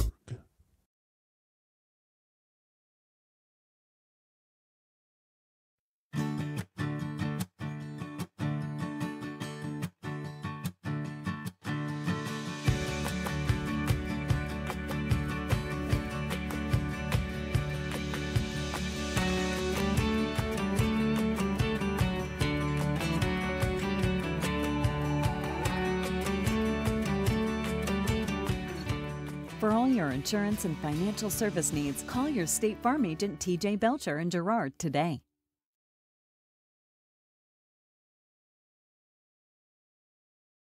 First National Bank of Girard is proud to be the oldest bank in Crawford County, serving the area since 1878. With 139 years of experience, it's no surprise First National Bank of Girard has such a great reputation for quality customer service. First National Bank of Girard is committed to providing the best quality products and services, including online banking and bill pay, loans, CDs, and more. Use the convenient drive-up window or come on in and see all of the friendly faces at First National Bank of Girard, a proud supporter of Trojan athletics. Peony Dental is a proud supporter of the Girard Trojans. Chris Peony DDS offers exceptional dentistry for all ages in a friendly atmosphere. In fact, Chris Peony has been caring for smiles since 1993. No wonder so many Trojan fans look so good. Peony Dental offers preventative care, Invisalign, whitening, bridges, crowns, and more. Stop by today and ask about the all-new CEREC dental system, offering same-day crowns, start to finish, right there in the office. To learn more, visit them at 106 South Ozark in Girard or go online to peonydental.com. G&W Foods is the one-stop shop for everything you need to feed the family. With a great selection of quality, fresh, and delicious foods, you're sure to find something to satisfy every appetite. With friendly and knowledgeable staff, the folks at G&W Foods can help you find what you need so you can get in, get out, and on your way with your day. Plus, don't forget G&W Foods for the great daily lunch specials. Open 7 days a week. Check out their weekly Facebook-only specials. The G&W Foods family super wishes the Girard Trojans the best of luck. Producers Co-op of Girard has been serving the needs of farmers and ranchers in southeast Kansas for decades. With a wide range of products and services, you'll be sure to find what you're looking for. Contact the Agronomy Center for seed recommendations, seed treatments, crop scouting, and more, or stop by the farm store for feeds, equipment, supplies, clothing, and accessories. Producers Co-op also has bulk fuels and propane available. To see everything Producers Co-op Association has to offer, visit them online at www.girardcoop.com or give them a call at 620-724-8241.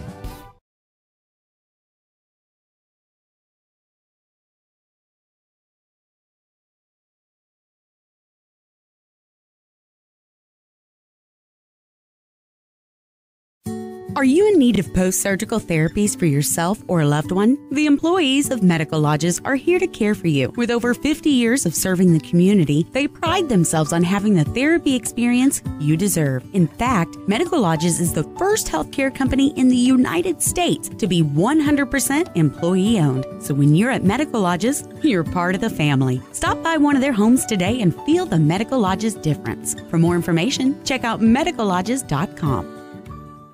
This is Girard Sports Live.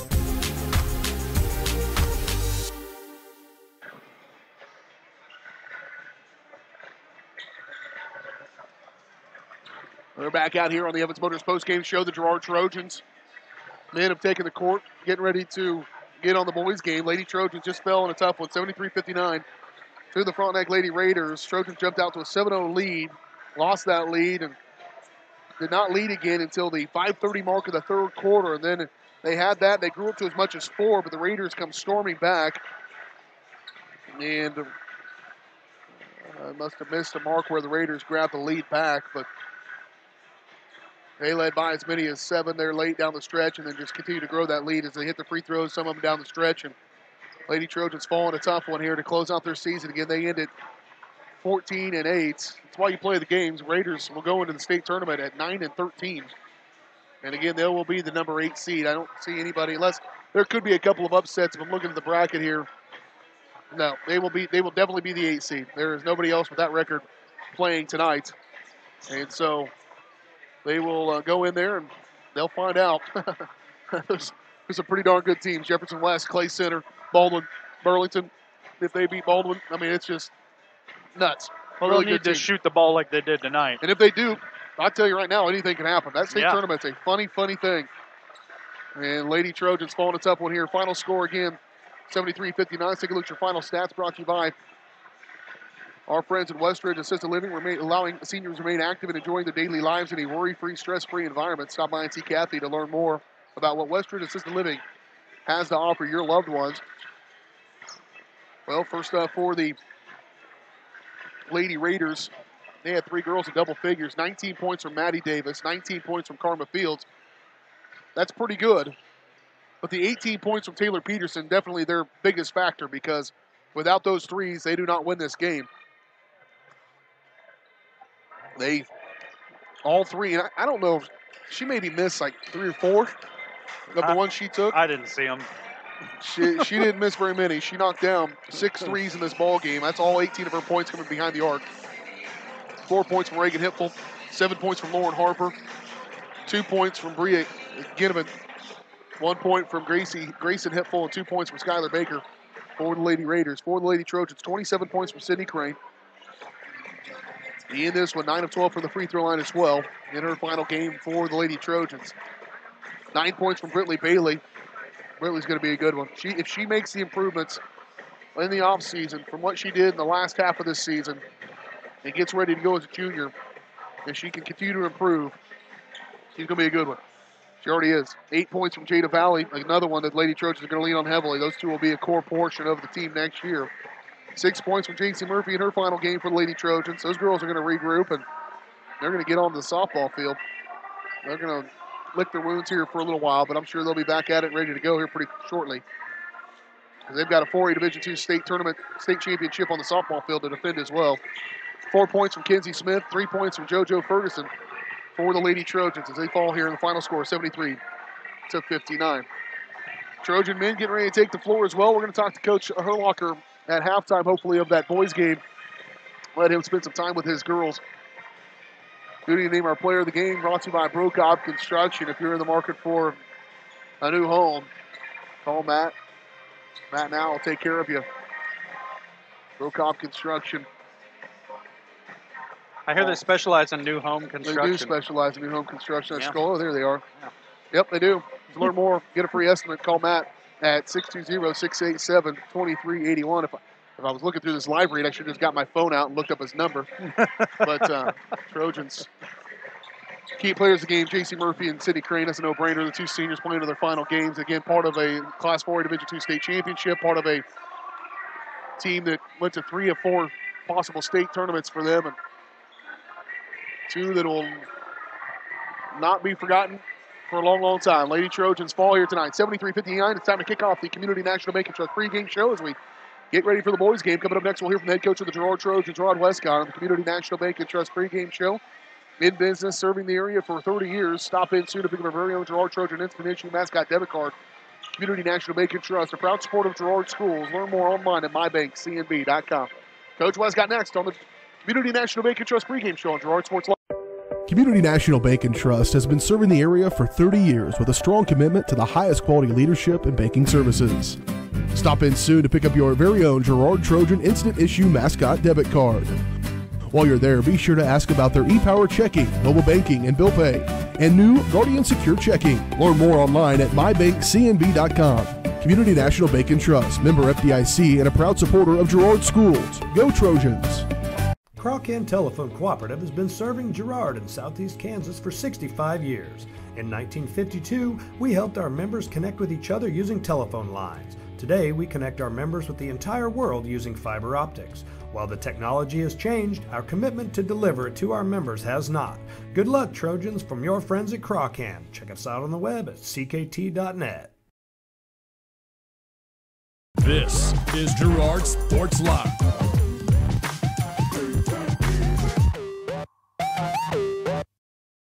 Welcome back to the Community National Bank and Trust pregame show here on Girard Sports Live. BJ Harris back with you as we get ready for the backside of our high school basketball doubleheader here from the 4A Division II Sub-State Tournament in Frontenac. The Sub-State Championship game here on the boys' side, the Girard Trojans taking on the Frontenac Raiders. And joining us now, the head coach of the Trojans, Rod Westcott. Coach, a good win last night over a little feisty Prairie View team that came in at 2-17, but didn't play like it, played with a little bit of passion, and boy, they can shoot. That's for darn sure.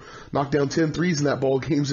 As you're going through a game like that and the team is red hot shooting the basketball, what goes through your head as you're thinking, man, this team's going to hang with us because they can shoot it? Yeah, you got to revert back to what you have all year and try to do the things that win ball games. I didn't feel like we closed out well at all last night on the three-point line. We needed to do a better job of running those guys off the line, and we didn't do that. But fortunately, we were able to survive. You know, we kind of put that one behind us now. But hopefully we can learn from that if somebody gets hot on us here, either tonight or hopefully next week, that we get to keep playing. We've got to do a better job of running guys off the line. Good to see Caleb go to work again on the glass, and he's always been doing that, I guess, on the rebounds. But 31 points in the ball game, he just brings such a dynamic that it's hard for teams that haven't seen that level of athlete throughout the season to know what to do with him. Yeah, his athleticism gives a lot of teams fits. There's times, you know, he's playing above the rim, and you don't see that a lot in high school basketball. So, you know, it's just a different dimension to the game, and he's a handful when he gets going. So. We need our other guys to get going tonight because we know that they'll bring a lot of athleticism, and I'm sure that's going to be their focus tonight to try to shut him down. We'll talk about Frontenac here a little bit, and a team you know quite a bit about, that you've seen them already in the regular season. Had a really good win against them, ended up kind of spreading it out there towards the end, but it was close throughout that ball game. But they're just such an athletic team. What do you got to do to be able to try to keep them in front of you to be able to make the plays and stop them? Well, that's a big thing. We've got to keep them in front of us. Can't let them get in the paint. The two big kids, Ginnivan and Pyle, if they catch the ball in the paint, they're a handful. So we're going to have to do a great job on those two and try to keep the ball out of their hands as much as possible. If we can keep those two off the boards and out of the paint, I like our chances. But that being said, they've got so many guys that come in at that guard position that can shoot the ball. One of them, if not all of them, could get hot. So we're going to have to do a great job running those guys off the line, but at the same time trying to keep them out of the paint, which is tough to do. But be a big test for us tonight. Be a lot different ball game than probably what it was the first time, but it's what it's supposed to be. It's sub-state, and you know you're supposed to be playing your best at that time, and the team that is playing the best will get to move on. So hopefully we're up to the challenge and ready to go this evening. Yeah, that first matchup, the difference, from my opinion, was demeanor, the ability mentally to handle the situation. It was chippy, it was physical, but your boys managed to not get too high and not get too low. That will be even more of a factor here tonight in what's going to be a hostile environment in a even more critical ball game. How do you feel about your guys' ability to handle that and handle some of the antics that often comes with Frontenac? Hostile environment for sure. You know, last night it was a full house there for that second game last night. A lot of our fans stayed and just wanted to see, you know, that next game. But be a packed house again tonight, be a fun environment. It's kind of what high school basketball should be, I think. It's going to be intense. It's a good little rivalry game. Good CNC matchup, and boys and girls both. So we're looking forward to it. And you're right, our kids will have to keep our composure and just be thinking the next play. But I think our kids are up for the challenge. All right, Coach. It should be a lot of fun. I know these are the reasons you get through the grind of it, so you can coach in games like this, and I know you'll enjoy yourself throughout it. We appreciate your time as always, and good luck tonight. All right, thanks, BJ. Hey, Coach of the Girard Trojans, Rod Westcott, joining us here on the Community National Bank and Trust pregame show. We'll step away, take a quick break. Still to come, your starting lineups, keys to the game, opening tip-off from Frontenac. It's a sub-state championship game here on Girard Sports Live.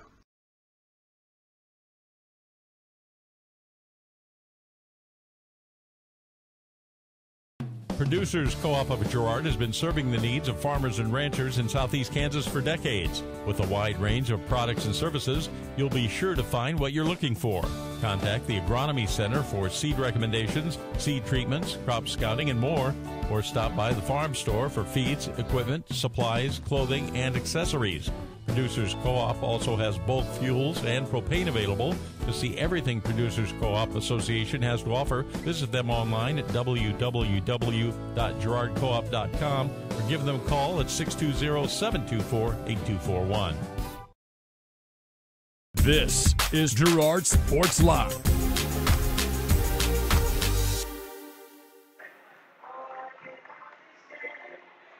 Back out here live, Girard Trojans get ready to take on the Frontenac Raiders. Lady Trojans just fell in a tough one to end their season 73-59 through the Frontenac Raiders. So the Raiders so far in this one have punched one team into the state tournament. Area matchups brought to you by Bumper to Bumper, formerly Britterman Auto Parts, in business since 1935. Stop by and see my Uncle Willie. If Hearing the need for belts, box brake pads, Wix filters, Timekin bearings, and so much more. Bumper to Bumper 101 East Prairie Street in Girard. On the docket tonight, Willette County and Independence hooking up in a boys and girls doubleheader in the 4A1 sub-state taking place up there in Fort Scott. Nothing worse than being the host and not having either one of your teams in it. 3A sub-state from Riverton, same situation. Caney Valley and Cherryville on the boys' side. Those two teams we saw at the Wilson County Classic, and Erie and Caney Valley on the girls' side. My money's on Caney boys. Yep, 2A sub-state down the road here at the Fieldhouse at St. Mary's Colgan boys and Maranatha Academy. That's probably a pretty darn good ball game. It's going to happen down there. And then Pittsburgh Colgan girls against Pleasantville. We'll try to get maybe some of those updated scores at halftime. Leroy, Southern Coffee County, and St. Paul in a boys and girls doubleheader as well in 1A basketball. Take a look at your starting lineups brought to you by Pearls and Curls Boutique. Lyritz does the tip-off and has for like 15 years now. You'd think I'd have that in my head by now. Pearls and Curls Boutique. The Trojans will start this game in style, but nowhere near the level of style you'll find at Pearls and Curls Boutique, a great new shabby chic boutique there located next door to Sheer Expressions on the south side of the square in Girard. See all the new arrivals at facebook.com/Pearls and Curls KS. For the Raiders, it'll be Daniel Watts, 5'10 senior. Number 12, Jake Wilbert, a 6-foot senior. Number 22, Brock Ginnivan, a 6'4 senior. Number 23, Peyton Brown, a 5'11 senior. And number 33, Hayden Pyle, a 6'2 sophomore. Head coach of the Raiders, Ryan Barcelona. The Raiders are 9-12, 3-3 CNC record, but they played a really tough schedule. For the Trojan boys, it'll be number 4, Ryder Worrell, 6-foot sophomore, averaging 6.2 points per ball game. Number 5, Ethan Goff, a 6-foot senior. Got to have a better night than you did the other night. Again, it's averaged about 22 points a game down the stretch. Finished with 4. Got to have Ethan tonight. The Trojans going to have a chance here. Number 10, Caleb Mullins, 6'3 junior, averaging about 22 points per ball game. Caleb had himself a ball game last night. 31 points against Prairie View. 34, Brett Ferguson, a 6'3 senior. He'll get the start here tonight, averaging 3.5 points per ball game. And number 50, Evan Troike, a 5'10 junior, averaging just shy of 10 points per ball game for the Trojans. Keys to the game brought to you by Fort Scott Community College with 40 fields of study. There's something for everyone at Fort Scott Community College. You can get your associate's degree or honors certificate online at Fort Scott Community College. To learn more, visit fortscott.edu or call 620-223-2700 for more information. John. Well, for the Trojans, you're going to have to match the physicality that you know the Raiders are going to bring to this basketball game. If the officials let them play physical, the Trojans are going to have to match that.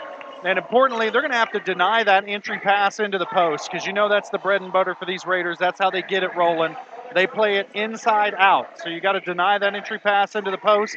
But at the same time, Coach Westcott talked about in the interview, you got to watch those shooters on the outside because they can hurt you. Our Trojans trying to get a team into the state tournament. Lady Trojans fell again here earlier tonight. Trojans need a win. I've been mentioning matchups tonight. The other sub-state here in the 4A Division II ranks. On the boys' side, it's Baxter and Parsons. And Baxter and Parsons on the girls' side as well. And that one, a boys and girls doubleheader. That's being taken place down there in Columbus. So all kinds of people with no teams in it but hosting. That happens. They rotate around. Yep. I'm going to slide into my... We hosted a sub-state when I was at Pittsburgh High. I don't even know if we had a basketball team that year. Purple Dragons punched their ticket to the state tournament for the second straight year on the 5A side last night in dramatic fashion. Opening tip-off is brought to you by Lyric Ceramics, 503 West Maple in Girard. Get creative when it comes to gift buying and get your friends and family a beautiful ceramic piece, or maybe even sign up for classes. Lyric Ceramics, 620-724-8442. Caleb Muyo at center court to leap it against Hayden Pyle. And opening tip going to be won by the Raiders. Coach Westcott allowing the Raiders to be the home team, even though they're the lower seed. And he told me off the record he'd be mad if I said it. It's not anything too bad, but they just shot so poorly. Girard did Girard shot so poorly going the other way the other night, he thought, why not? If we got an option, let's go the other way. Plus, it makes it easier to keep track of things up on the scoreboard. That's what the situation is. That's why the Trojans are in their crimson and gold, the Raiders in their white and black. First bucket good by Pyle. He gets the and one as well. Free throw misses it. Rebound pulled out of there by Pyle. No good. Rebound Troike. And an early 2-0 lead for Frontenac. Trojans' first offensive possession here as they move from left to right. Moving hold. Here's Goff on the left wing. And you know, when a team plays an opponent twice in the season, the second time around, you know, unless it was a blowout, you think that the advantage kind of goes to the team that lost. Ryder fighting for this one. Loose ball. Ethan Goff comes away with it. Now the Trojans maybe have some numbers. Muya steps back. He'll pull the trigger on a three. On the way, no good. And rebound pulled out of there by Peyton Brown for the Raiders. Couple of threes not falling for the Trojans. They seem a little apprehensive here early. Unsure with the ball, thinking a lot about their shots. Dump off inside for Ginnivan. Here's Pyle. He'll drive and walk with it. Got away with it. Rebound pulled out of there by Ferguson for the Trojans. Here they come, left to right. 6:42 to play. Raiders fall back quickly on defense. They know the Trojans can run and get out and run on. Pull up, Bunny, no good. And out of bounds. Out of bounds off of the Raiders. Just say Peyton Brown had not established himself in bounds before he caught that ball. Whirl with it. 6:27 to play in this opening quarter. Backside of our doubleheader here in 4A Division II Sub-State Championship game. Championship night here in Crawford County. Left side for Muya. Swiftly to Goff. He'll pull the trigger on a three. Good. That's a good sign. Can't even begin to tell you how important that bucket is. Just for his confidence. 6:01. Brown off to Wilbert, left side. Wilbert, he'll pull up, 15-foot on the way, missed it badly. Rebound pulled out of there by Troike up in front. Whirl with the way up, no good, but he is fouled, and Ryder will go to the free throw line to shoot two. Jake Wilbert, he did not shoot the ball very good last night against Iola. He pulls the trigger on that one. He's just such a phenomenal athlete. And did not get the ball to go through the hole. Coach kind of joking, like he'll probably have 30 tonight against just that kid doesn't shoot good. And then the next game, boom, they start making them. Whirl misses the first one.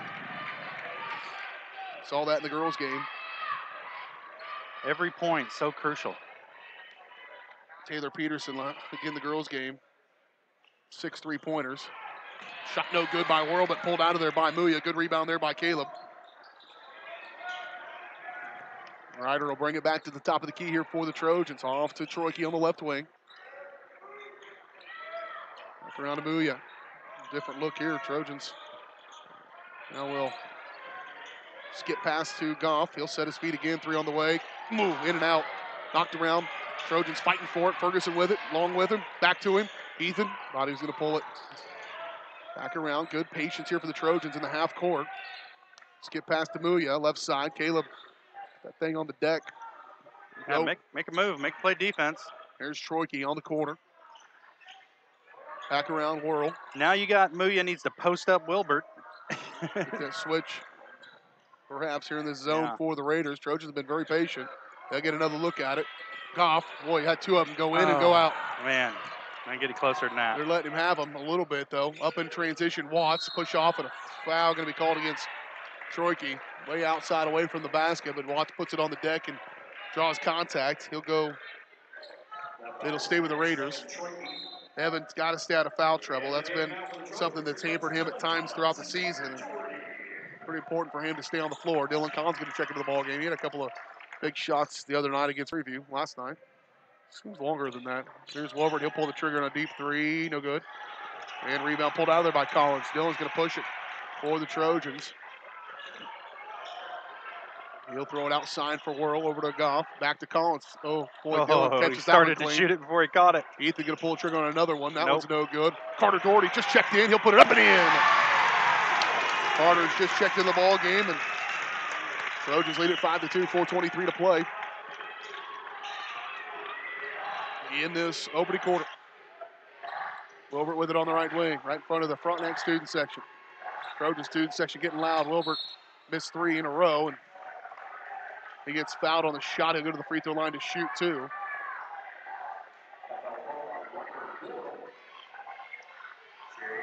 Worrell picks up his first personal foul, team foul number 3 on the Trojans. And Wilbert at the free throw line to shoot 2. First one's on the way. And good.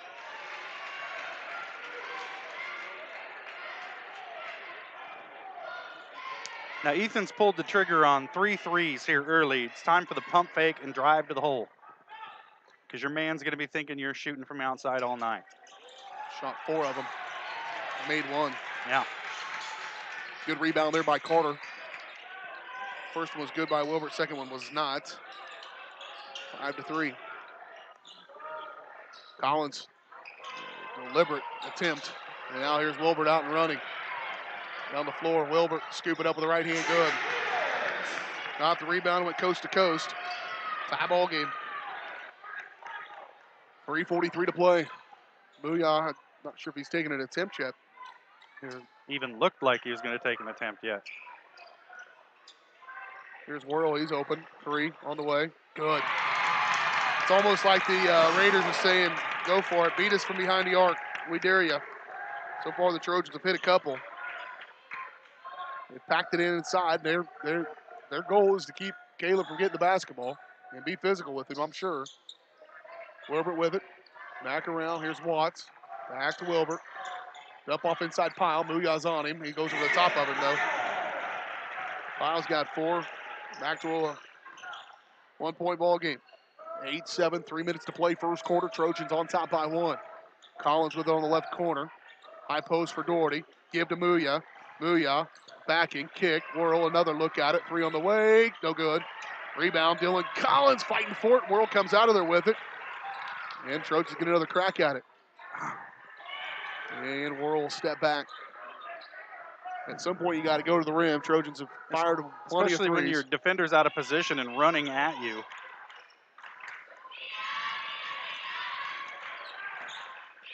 Worrell needs some help. Now he needs help. Trojans come out there to try to give it to him. Here's Carter. Collins. Pull up. Off the glass. No good. And rebound pulled out there by Ginnivan for the Raiders. Here they come. Trojans a long possession, but an empty frame. To the Wide corner. open. Look for Peyton Brown. No good. And tracked down by Muyah. Caleb slide through. Contact by Watts. And that'll be a foul on him.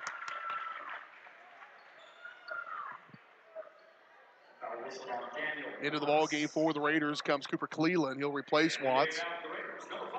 Team foul number 2 on the Raiders. It'll stay with the Trojans here with 2 minutes to play in the first quarter. 8-7 your score. Trojans up by 1. Inbound of Worrell. Back around for Ethan. To Collins. To Muyah. Good battle going down inside the paint between Ginnivan and Carter Doherty. A little bit of muscle inside there. Here's Goff. He'll pull up the free throw line. Runner good.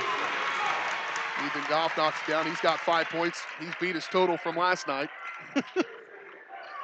That's good for the Trojans. That's darn good news for the Trojans. 90 seconds to go here in this first quarter. Peyton Brown working against Ryder Worrell. He comes out to get him. Trojans packed it in on his own as well. Ginnivan. They've denied him a little bit. Cleland a 3 on the way. No good. Ginnivan gets the rebound. He'll go up with a bucket and a foul. You got to get bodies to the ball. If you're the Trojans, Carter Doherty's the only one in there fighting for position. Everybody's watching the play. Carter's going to pick up the foul as well.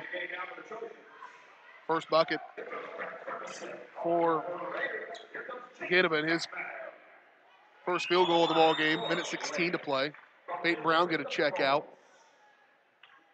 Into the ball game for the Raiders comes Jake Beckman. The and one on the way to tie the ball game here for Ginnivan. Good. Been tied at 5, now we're tied at 10. Minute 13 to play. Trojans with it. Trying to deny Ethan Goff is Beckman. Muyah catch out high. Here's Worrell. He'll try to shake and bake. kick to Muya. Caleb dribbling around. He'll just go, elevate, tons of contact. And there's the foul. He'll go to the free throw line to shoot two. Yeah, that's what happens. Go to the hole. Go to the hole. Go to the hole. Yeah, I think that needs to be certainly an emphasis for the Trojans. Every time he's gone to the hole, he's drawn a foul. Challenges. Official loses contact. I'm just kidding. Something on the floor. They don't need contacts. Little cab fare on the floor there. Yeah, a little extra. Here's a little something. Here's a little something for you. Maybe go later. Caleb steps to the free throw line, knocks it down. His first points of the ball game. Carter going to check. Back in. Out goes Collins. Can't say enough about Dylan Collins working his way into the rotation as much as he has after not a lot early in the season. He's really been a factor, contributor for the Trojans here. Last 10 ball games of the regular season and now here in the postseason. Ginneman over to the right side, Beckman, Cleveland, Beckman, 39 seconds, Pyle. He'll go up, partially blocked. Oh, wow. And I don't know if it was body because Carter was kind of out of position, but he got a hand up there. And now Dylan's got to go back in and get Carter as he'll pick up his second personal foul already here in this first quarter. Tough break there for the Trojans. They're going to need him down inside, battling with Ginneman throughout the ball game. And now Hayden Pyle with a chance to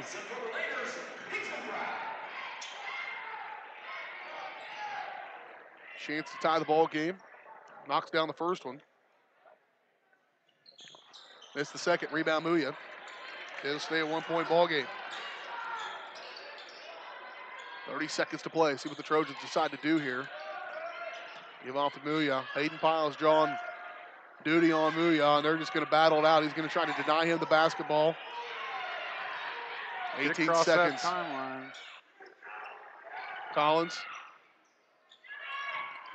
Off the right side here, 10 seconds. Muya holding, 8 seconds. Caleb kick, whirl, open look at a three on the way, no good. Rebound Muya, he'll try to throw it right back up. And that's the end of the first quarter. Trojans hold on to a 1-point lead here at the break. 12-11, we're back in one. You're watching Trojan basketball on Girard Sports Live. Crocan Telephone Cooperative has been serving Girard in southeast Kansas for 65 years. In 1952, we helped our members connect with each other using telephone lines. Today, we connect our members with the entire world using fiber optics. While the technology has changed, our commitment to deliver it to our members has not. Good luck, Trojans, from your friends at Crocan. Check us out on the web at ckt.net.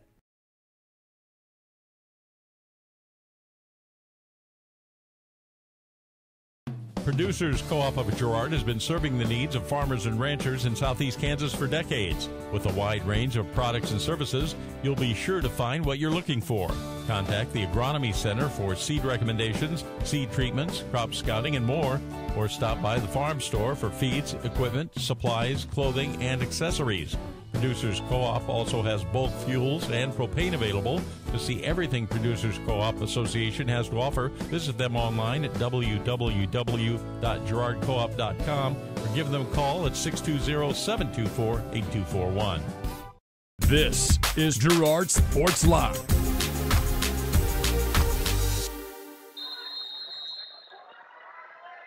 Here we go, second quarter action from Frontenac. Girard Trojans holding on to a 1-point lead. They trailed early 2-0, grabbed the lead 3-2, and they have not relinquished the lead since that point. And right now they hold on to a 1-point lead in the basketball. We start the second quarter. Class 4 Division II Sub-State Championship game. Trojans have fired a bunch of threes. They've gotten a couple to go. The Raiders are daring them to do it. Ryder's one of those guys. He's got to pull that trigger. They're daring him to shoot it. They've allowed even Ethan to take a couple cracks at it. Got one to go. Troike back around. Trojans have been very deliberate in half court as well, which is fine. Be patient. Get what you want. Don't just take something because it's taking a while to get there. Ethan thought about it, didn't take it. Skip past Muya. Caleb to the corner for Whirl. Ryder back around Troike. Thing about these long possessions, you got to make them count. Ethan from way downtown. Oh, it was all in. But Muya with the rebound and the tip back in. That's Muya's first field goal of this ball game. Trojans lead it by 3. Man, the ones that Ethan has missed have been down and out. 3 of them have been darn near in there. Bailed out by Muya. Kicked out of bounds into the Raiders student section.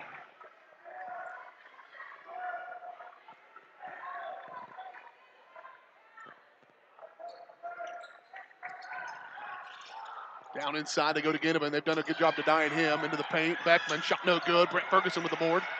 And he'll hand off for Troika. Here he comes. Up in front.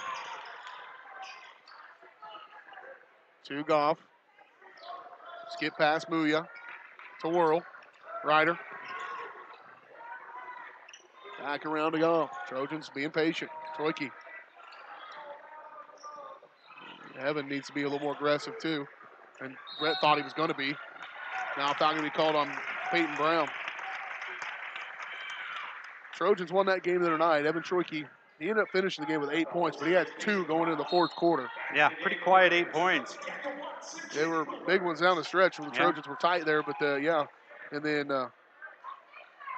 Ethan, as we mentioned, only 4 points. So far, he's off the schneid a little bit. Trojans will get it in for Whirl. 14-11, Trojans lead by 3. Again, Trojans just being very patient. And this is on design. This is by design. You get into a track beat, you get to running, you get the energy jacked up in here. Get a few run-outs by the Raiders, and you can lose momentum real quick. This is to keep the Raiders on the seats. Up and around, shot no good, knocked around, rebound. Goff, he'll go ahead and push one up. That one's no good. Rebound though by Muya, and a foul to be called on Wilbert. Jake will pick up his first personal foul. Trojans just keep working and working. They'd like to get the ball to go down inside that darn thing. Out of the ball game goes Cooper Cleland. Into the ball game comes Blaine Baldwin. Cooper Cleland, Blaine Baldwin. They like their alliteration. Here's Ethan. Oh, that one just too much mustard, too low. That's a long pass to be a bounce pass. He says it's my fault. And the Trojans will turn it over. 5.5 to go first half. Trojans up by 3, 14-11. Watts back into the ball game. Over to the right side for Ginnivan. Skip pass to Wilbert. Now Watts. Good recovery defensively, getting into those closeouts on those threes. That's something the Trojans did not do very good last night. Prairie View team that knocked down 10 threes against the Trojans. When you can bet and walk around, shoot around today, that was a point of emphasis. Baldwin and a foul.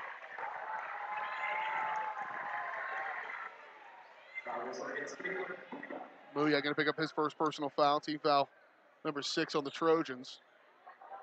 Again, if you're coach, you don't get too worked up about that because you need them to call this thing tight. They let the banging and physicality get to it. Here's a 3 by Wilbert, no good, but there's Ginnivan with the rebound. Blocked by Brett Ferguson, and then a foul and one again. Gosh darn it. Yeah, he just bit on that pump fake the second time. Brett will pick up his first personal foul. Team foul number 7. And really, when Ginnivan gets a ball down there right under the bucket, it's a real tough row to hoe to get him to miss or get a block there. They've done pretty good against him to keep him denied the basketball, but he's got 2 and 1s. And they're both off of rebound putbacks. Tied the ball game up. 14-0, our third tie of the ball game. 1 lead change.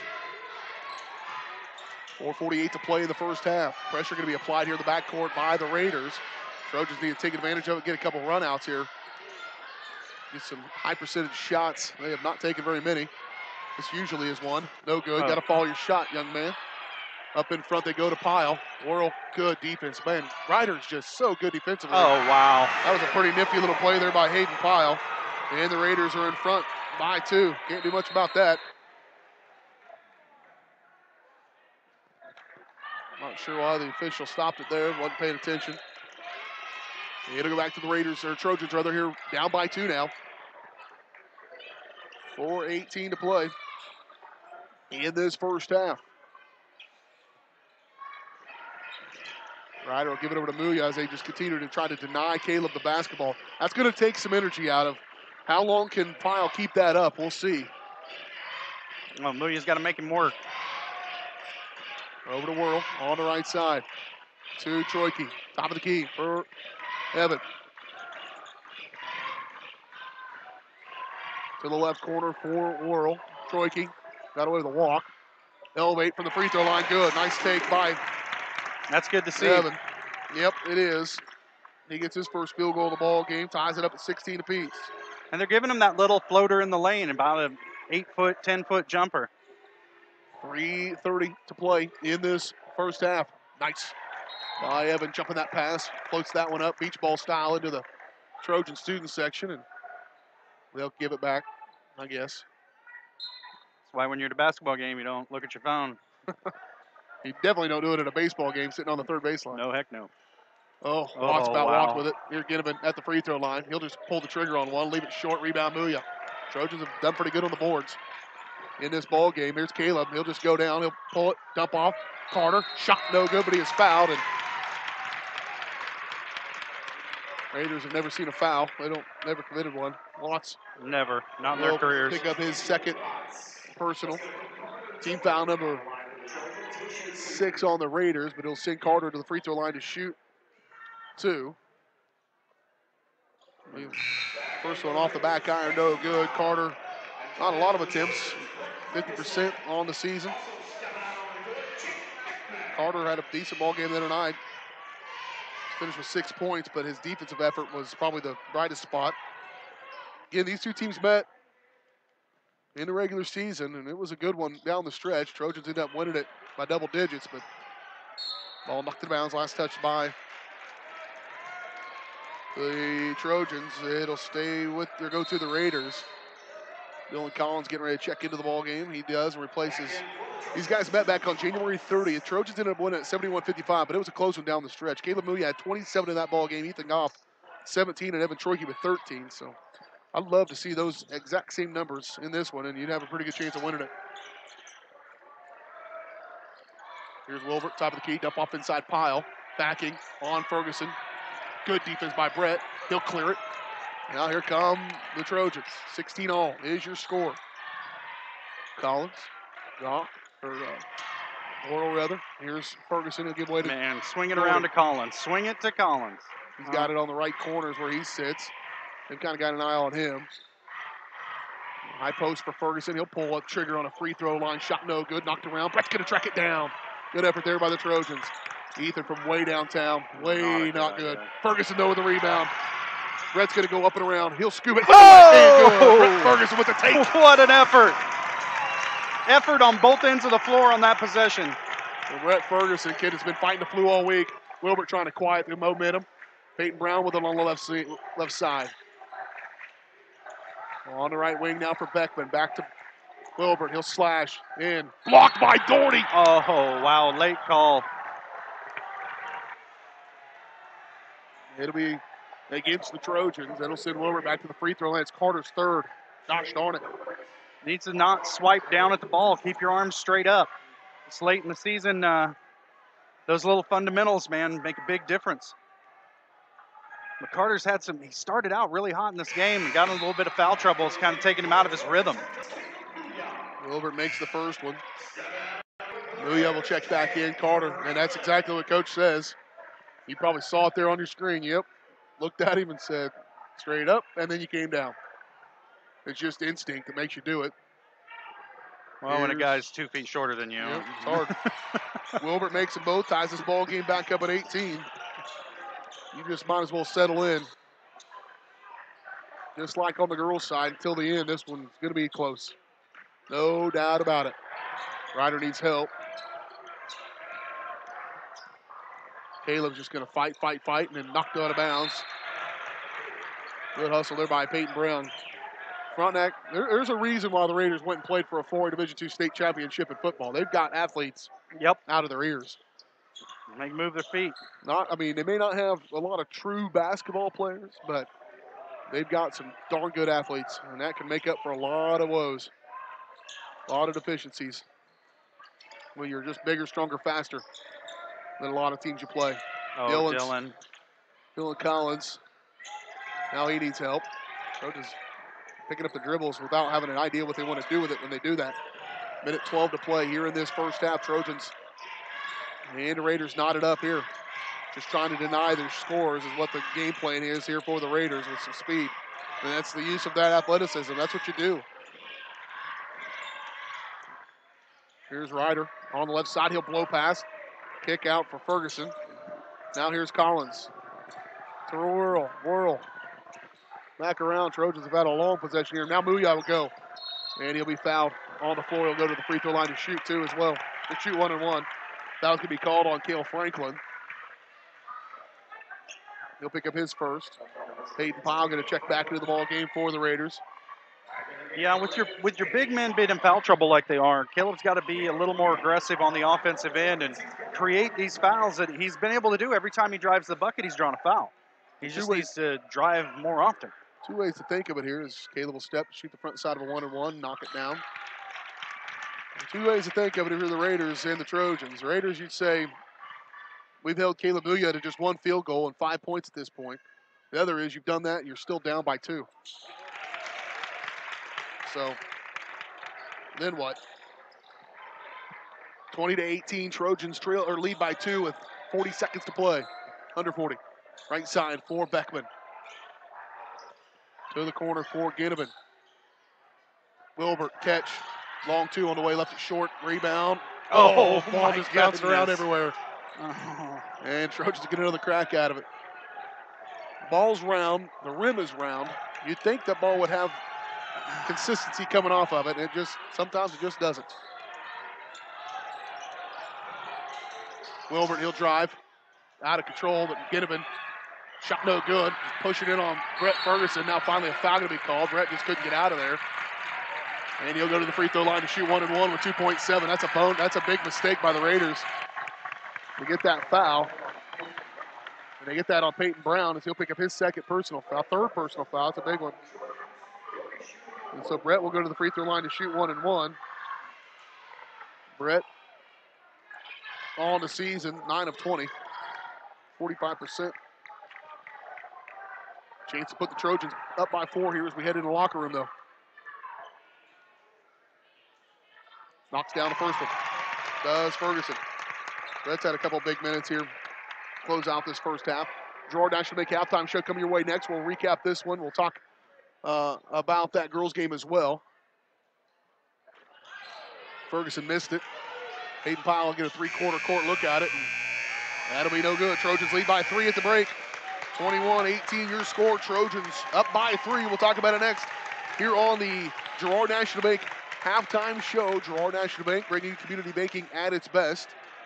They are committed to that, whether it's farm, home, personal banking.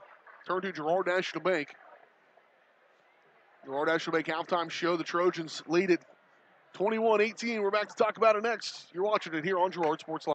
Girard National Bank brings you community banking at its best. Family owned and operated for over 80 years, Girard National Bank is committed to providing their customers with the highest quality financial services in a friendly and personal way. Whether you require personal, business, or agricultural services, Girard National Bank is big enough to handle all of your banking needs, yet small enough to provide you with that personal touch you've grown to expect from a community bank. Girard National Bank is a proud supporter of the Girard Trojans. Equal housing lender, member FDIC. Learn more at gn-bank.com. Mathis Drugstore Incorporated has a proud Girard history of more than 50 years. Glenn and Karen Mathis took over the store in 1983 from Glenn's father and have been providing outstanding customer care and service since. At Mathis, they know their customers by name and value their support. Primary goal is to provide fast, accurate, friendly service. Mathis is a full-service pharmacy that accepts most insurance plans and supports competitive cash pricing. Mathis Drugstore, a proud supporter of McClellan Sanitation is a proud supporter of the Girard Trojans. McClellan Sanitation is also proud to have been serving Girard and the surrounding area for decades. McClellan Sanitation offers residential, commercial, and roll-off services. As a locally owned and operated company, owners Dave and Candy McClellan and their employees are dedicated to providing the highest quality customer service. To learn more, call McClellan Sanitation at 620-724-8486. McClellan Sanitation wishes the Girard Trojans the best of luck this season. This is Girard Sports Live. Back out here on the Girard National Bank halftime show. BJ Harris along with you. We got the boys right now here at halftime. 21-18 Trojan men lead it by 3. And joining us now, the head coach of the Girard Lady Trojans, Brad Herlocker. Coach, a tough loss. Lady Trojans lost at 73-59. It was close down the stretch. It was as close as 60-55 late in that ball game, and then things just kind of slipped away down the stretch. But a hard-fought game, Coach. Just a tough one. The one where it just didn't seem like it was in the cards at times. Things really went well at times for the Raiders. You were able to claw your way back at times as well, but in the end just came up short. You know, it's one of those deals where, you know, we knew any night that Sydney wasn't quite on, and she, you know, this was one of her nights where she wasn't the, you know, Sydney Crane that, but, you know, most kids in America never have nights like Sydney Crane has. So, Yeah. you know, for her to be, you know, and she still had a heck of a game, gutted Yeah. it out, played hard. You know, she's been sick all week. J.C. Murphy's been sick all week and gutted it out. But, you know, at the end of the day, in the game of basketball, sometimes you're going to win, sometimes you're going to lose. Sometimes the team's just better than you, and you got to tip your hat to them. Tonight, Frontenac was better. You know, number 25, the Peterson girl for them. She played like a senior that did not want to stop playing. Tip my hat to that. Fields girl, the Davis girl. It goes on and on. They had players step up. Harper's daughter did a great job down the stretch, hit some big shots, you know, stepped out, hit a 3. And, you know, it was their night. And you know, there's times I've been on the other end of it, and it's, you know, the best feeling in the world, and it's pretty close to the worst feeling in the world when you have to say goodbye to a couple players like I've had. Yeah, they've been a big part of it. I was looking here. That's pretty sweet rock you got on your hand, and if it wasn't for those two girls, you know, that certainly wouldn't have that probably on your hand right now. 4A Division II state championships a year ago, and J.C. Murphy and Sydney Crane. You could tell the emotions were real for them tonight. They put it all on the line, went through it, and didn't have anything left, and that's really all you can ask for them. Yeah, you know, and in that locker room afterwards, you know, we talked, and you know, they're going to have a legacy that couldn't be tarnished tonight at all. But Sure. you know, to me, their biggest legacy is what they've done for these younger kids. Yeah. And in junior high, you know, the sophomores and juniors barely won any games at all as junior high kids, and they went from that to a 14-win season. And those two girls willed those kids to do it. Those two girls helped those kids believe in themselves and become, you know, not only better players but better people. And you know, at the end of the day, that's what it's all about. Is we're putting kids out into the world, and we want them to be good people. And the world's getting two pretty good kids. Yeah, that's pretty good. The real proof of that is the look in the faces of the younger kids. That's how you know, because it's one thing to be a senior and be sad and be upset about the fact that it's over. Those other kids got, in some cases, 2 years left in their playing career, but because of the impact those two older ones have made on their lives, it's obvious that they were just as equally upset as this season's over and a tough one. Coach, it's been a lot of fun as always it is each and every year, and this was one of those years that maybe just a little more fun than most just because of the fact that you didn't know what you were coming into the year with, and then able to be here in that moment tonight, just a little bit short, but in the end it was a pretty good ride for a young group of girls.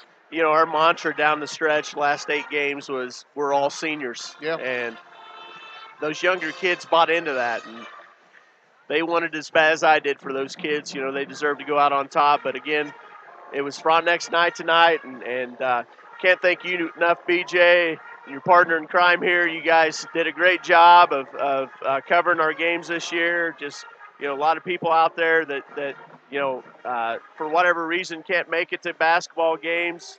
Heard all kinds of raves and different things, and appreciate all the sponsors that help make this a possibility. It's just a wonderful, wonderful thing for our kids, wonderful thing for our community that you guys provide this service. Well, we appreciate your time as always as well, and if you just want to, I mean, I can call you on Tuesday mornings about 6:45 if you want. I mean, I don't want to get up that early. You're already going to be awake, so. I may need some therapy here for a while. So. Okay, well, I'll talk to you. Coach. A good group of kids, and a lot of fun covering them this year, and just a tough one tonight, but appreciate your time as always. Thanks for everything, guys. Head coach of the Girard Trojans, Brad Herlocker, joining us here on the community. What are we doing? We're the Girard National Bank halftime show. That's what we're doing. As the Trojan men right here at the break, 21-18. Let's take a look at your halftime stats brought to you by Exchange State Bank. one of the oldest banks in Southeast Kansas, Exchange State Bank, is proud to be locally owned and operated, providing customer service, online banking, the bill pay, mobile banking, and more. At Exchange State Bank, you're not just dealing with bank employees. You're banking with your friends. Learn more at esbks.com. First up for the Raiders, 7 points from Hayden Pyle, 6 points from Brock Ginnivan, and 5 points from Jake Wilbert for the Trojans. I think that's a darn good stat line for them. If they can just keep it right at there, they should feel pretty good about themselves as well. But I think the Raiders probably feel pretty good about themselves as well right now. Trojans have 6 guys who have scored. Raiders only have 3. Caleb Muya with 6. That's a big stop. But in a low-scoring game, 6 points, it's not bad.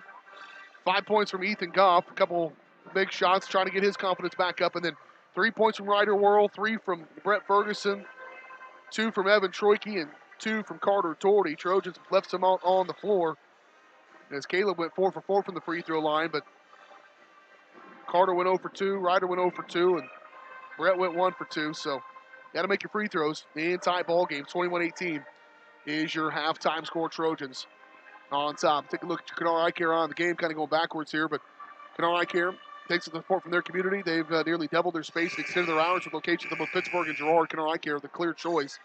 Kennard Eye Care, 620-235-1737. The Raiders and the Trojans. Raiders jumped out to an early 2-0 lead. Girard took the lead 3-2 on a three-point bucket by Ryder Worrell.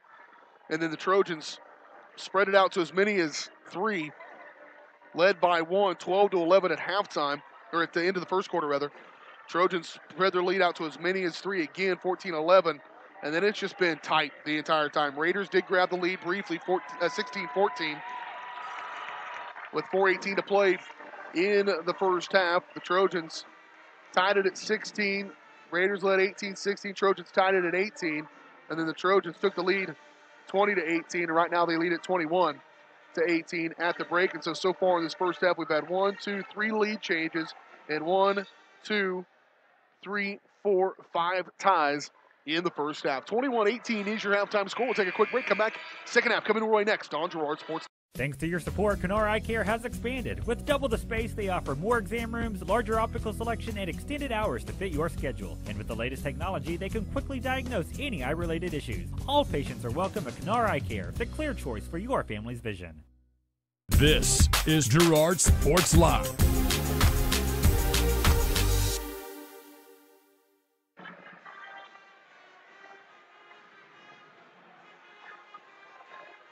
Class 4A Division II Sub-State Championship here from Frontenac. BJ Harris with you, Josh Lettner. As the Girard Trojans leaded by 3, 21-18. I'd say, Josh, in the first half, set the pace, set the tone of this ball game, which is a surprise to me, frankly. Yeah, it's a strange kind of pace to the game. It's their pace, though. That's the kicker. You want to keep that going because I think it allowed the Raiders and made the Raiders kind of sit on their hands a little bit, certainly their fans, and don't let them get the energy because that energy and that momentum gets going their way. They can be flat dangerous. Raiders will have the basketball as we get underway here in this second half. Peyton Brown playing with 3 fouls. He's at the top of the key now. Ginnivan faces at the elbow, kick. Hayden Powell left it long, knocked around, loose ball, still to be determined and gathered up by Peyton Brown.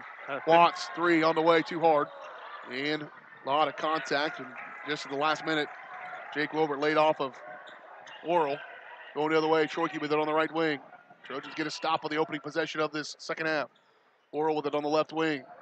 Raiders have done a good job closing out on the Trojans on the perimeter, but they've also kind of left them open a few times so they can devote some help down inside the paint against Caleb Muya. Against Hayden Pyle has been having his responsibility. Here's Worrell for the baseline. High arcing shot, no good. Knocked around, and Wilbert comes out of there for the Trojans, or for the Raiders, rather. He'll go the other direction. Up in front for Brown. Wilbert on the left side. Faces on Worrell. He'll drive. Dump off. Backside. Good take. Up and good to Hayden Pyle. He's got 9. 1 point ball game. 21-20.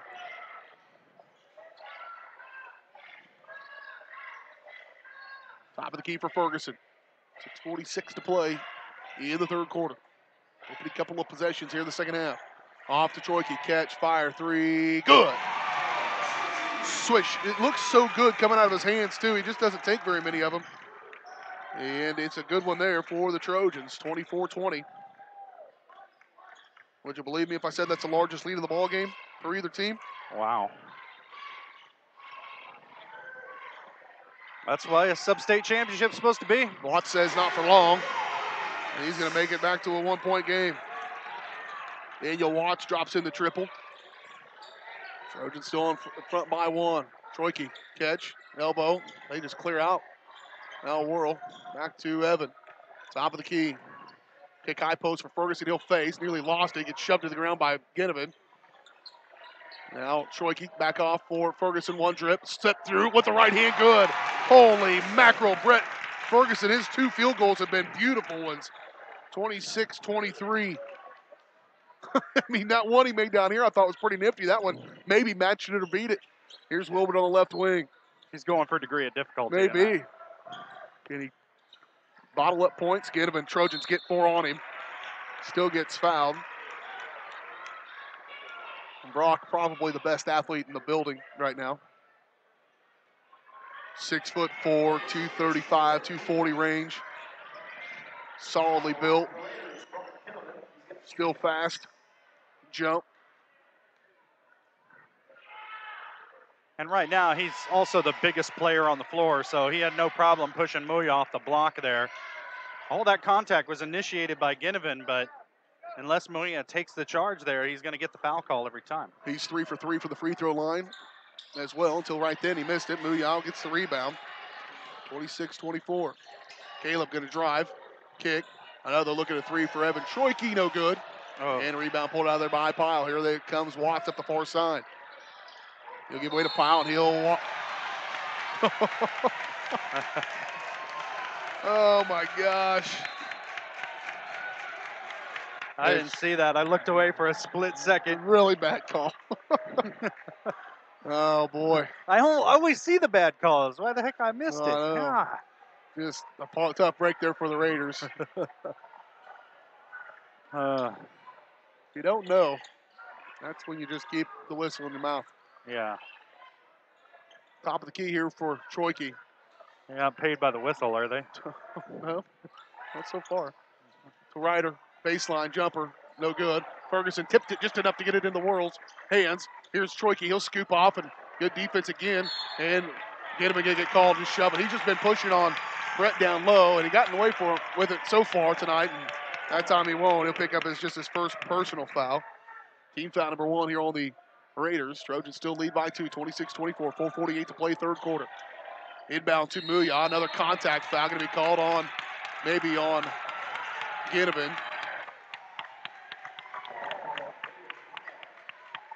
No, they're going to call it on Pyle, not Ginnivan. Was Pyle even in there? Yep.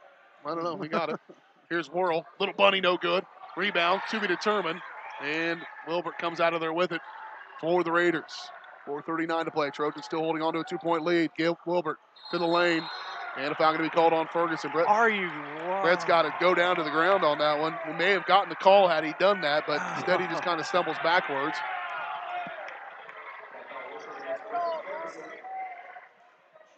Here's Wilbert at the free throw line to shoot 2. That's the second foul on Ferguson. And Wilbert knocks down the first one. Wilbert. Yeah, Brett needs to take a drama class. 4 or 5 for the free throw line here for Wilbert. He's got 6 points in the ball game and a chance to tie this game up at 26 apiece. And he does. Trojans going the other way. Troike on the right wing. To Whirl. To Troike. Evan. Raiders have lack of communication there between the Trojans. And as Ryder took a look at Caleb. Coach, tell him, settle down, settle down. 4:20 to play in the third quarter. 26-all. The Raiders with a chance to take the lead back. They led momentarily in that second quarter. Took the lead at the 4:18 mark. Trojans grabbed it late and led at the halftime break. Wilbert off to Ginnivan. He'll hand off for Peyton Brown. A reset here with 4 minutes halfway through the third quarter. Wilbert.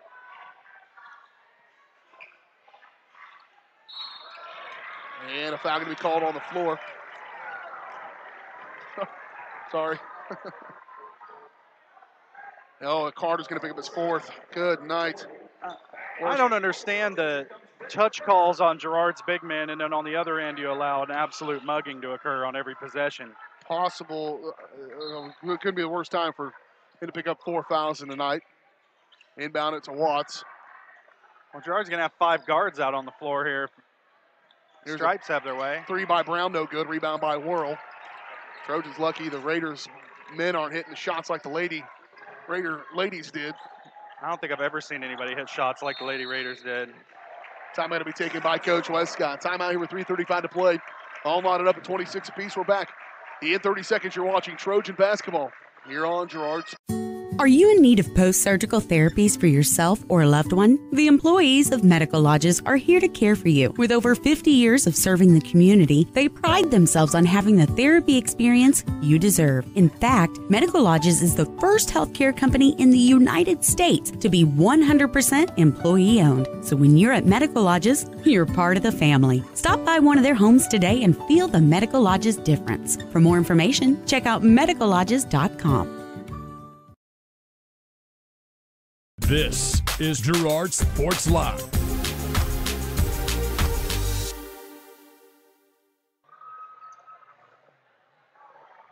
.335 to play in this third quarter. Girard Trojans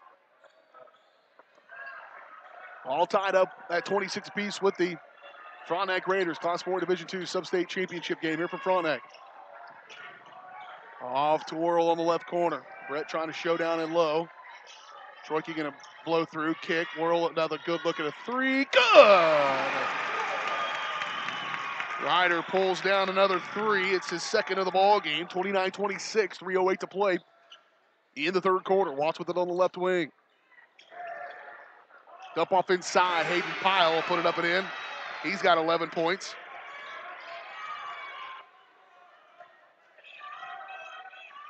Yeah, he may not be the best athlete for the Raiders, but I think he's probably the best basketball player. You're right.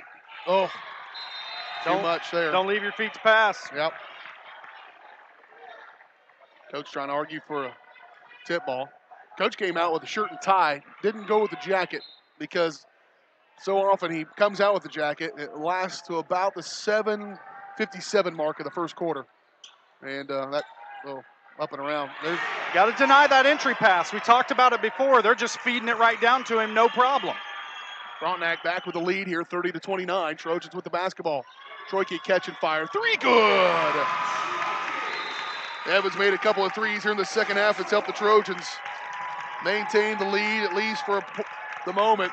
Timeout going to be taken by the Raiders. Timeout on the floor. We'll take it. 2:24 to play in the third. We're back at 30. You're watching Trojan basketball on Girard Sports. For over 80 years, Evans Motors has provided some of the best handshakes in the 4-state area. No matter what type of handshake a situation calls for, Evans Motors will guide the hand into its proper position with the correct amount of pressure. Risky handshakes, classic handshakes, or something in between, Nate and Eddie have an arsenal of shakes roughly umpteen. So the next time you want an optimal handshake, come to Evans Motors in Pittsburgh. This is Girard Sports Live.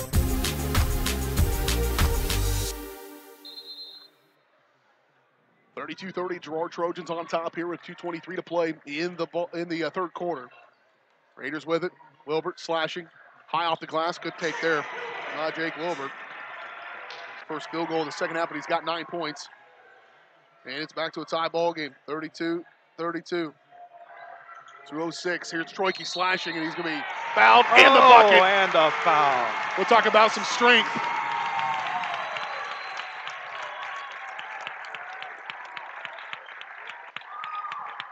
We'll talk about some strength by Evan Troike to get that thing forced up and keep it going. I mean, he was bear hugged by Jake Wilbert, who picks up his second personal foul. Coach going crazy over here on the sideline, trying to get his defense put together. For a second, I don't know if he knew that they were getting ready to shoot free throws. Troike in the and one. Evans come to play here in the second half. He had 2 at halftime. Right now, he's got 9 in the second half. He's got 11 for the ball game. 35-32. Ooh, they got it again. Yep. Jared Pyle, Trojans have to find an answer for him. He's got 8 points in the third quarter. Single-handedly keeping the Raiders in it. 35-34, loose ball. Gathered up Those by little interior Raiders. passes haven't worked out well tonight for the Trojans. Wilbur with a chance to give the Raiders the lead back. On the right side for Cleveland. Back outside for Brown. He'll set here. Minute 28 to play third quarter. He'll step up and get a good look at a three. Good. Trojans got to close out that three ball. 37-35. Frontenac with the lead here with a minute 18. Troike, skip it to Muya. Caleb still just with 6 points. No points in this third quarter. Be aggressive. Put it on the floor. Go to the bucket. I still think if you're the Raiders, you're thinking, dang it, we've held him to 6 points. 1 field goal. Here's Whirl. No good. Follow your shot. And rebound pulled out of there by Wilbur. If you're the Raiders, you're thinking, we kept him to 6 points, 1 field goal. We're clinging to a 2-point lead here, but they've got the basketball, a chance to take all the momentum into the final quarter. Have not really had the crowd in it tonight. Trojans have done a good job of keeping the momentum down, but they could take it here. On the left wing. This is very close to what that first game was over in Girard. Here's Hayden Pyle. He's just had himself a ball game. Brett Ferguson.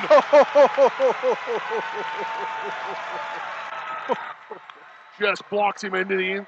Out of bounds. What a big play by Brett. Timeout going to be taken by Coach Barcelona. The Trojans called the last timeout. Barcelona called his timeout. 30 seconds to play here in this third quarter. We'll just keep it here. 37-35, the Trojans trail by 2. They've led throughout most of this ball game, although the Raiders have grabbed the lead a few times. The largest lead by either team is 4. Lady Trojans fell earlier tonight, 73-59. They will not move on to the state tournament. But the Trojan men still have a chance. That begins next Wednesday. I do not remember whether it's boys or girls first.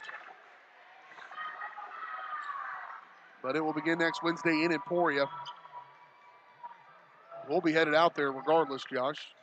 My Town Media. Gonna have really? Broadcast for that. Well, I will be. I thought you were. It's in Emporia, right? Yeah. He's proud. You're so rough on Emporia. I like Emporia. You're in the minority. They got 2 breweries. They got a really good one. Down inside, here's Wilbert. He'll take one. Shot no good. He's missed a few. Muya pulls it down. Trojans get a stop. I jested, Emporia. Just joking. I'll take you to that brewery and you'll find out. Good-natured. I won't remember a bit of it. 37-35, 7 seconds. Muya with the take. Going in. He'll put one up off the glass. No good. Gets his own rebound. He'll put that one up. He's fouled. That's a popular call here in Frontenac. Foul's going to be called on the Raiders, Brock Ginnivan, and I thought maybe they were going to call a charge. I was surprised they didn't. I thought Wilbert was in pretty good position to take that charge. He left his feet, didn't he? Well, it was close, but Muya just kept with it, got the rebound, and he goes to the free throw line. Caleb's gotten most of his points from the charity stripe. Been 5 for 5 from the charity stripe, and a chance to tie this ball game up as we head into the final quarter of play. Here comes the second with 1 second to play in the third quarter. Up, down. 37-37. Oh, that was close. That was way closer than I thought it was going to be. Oh, man. We got ourselves a ball game here in a sub-state championship game. 1 quarter to determine a state qualifier. We'll have it next right here on Girard Sports. Community National Bank and Trust has been serving the area for 30 years with a strong commitment to the highest quality leadership and banking services. Stop in soon to pick up your very own Girard Trojan Instant Issue Mascot Debit Card. While you're there, be sure to ask about their e-Power checking, mobile banking, and bill pay, and new Guardian Secure Checking. Learn more online at mybankcnb.com. Community National Bank and Trust, member FDIC, and a proud supporter of Girard Schools. Go Trojans! Girard National Bank brings you community banking at its best. Family owned and operated for over 80 years, Girard National Bank is committed to providing their customers with the highest quality financial services in a friendly and personal way. Whether you require personal, business, or agricultural services, Girard National Bank is big enough to handle all of your banking needs, yet small enough to provide you with that personal touch you've grown to expect from a community bank. Girard National Bank is a proud supporter of the Girard Trojans. Equal housing lender, member FDIC. Learn more at gn-bank.com. This is Girard Sports Live.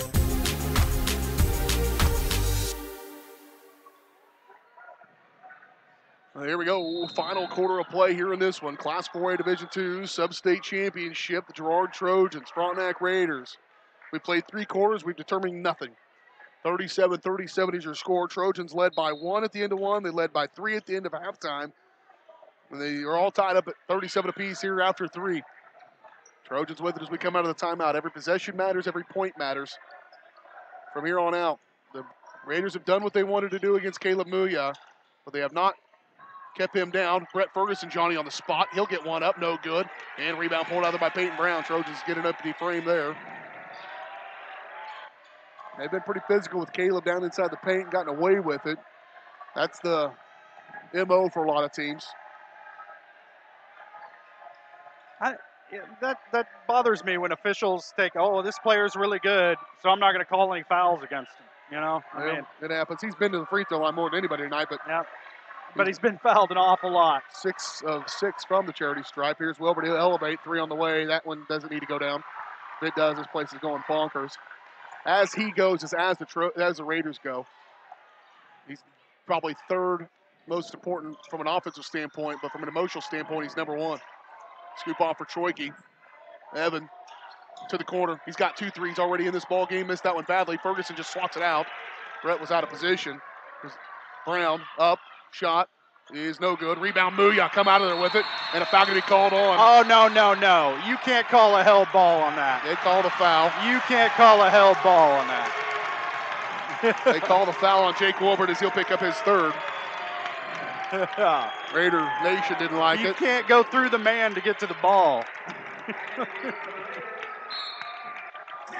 Daniel Watt's going to check into the ball game. He'll replace. I'm not a smart man, but I know that.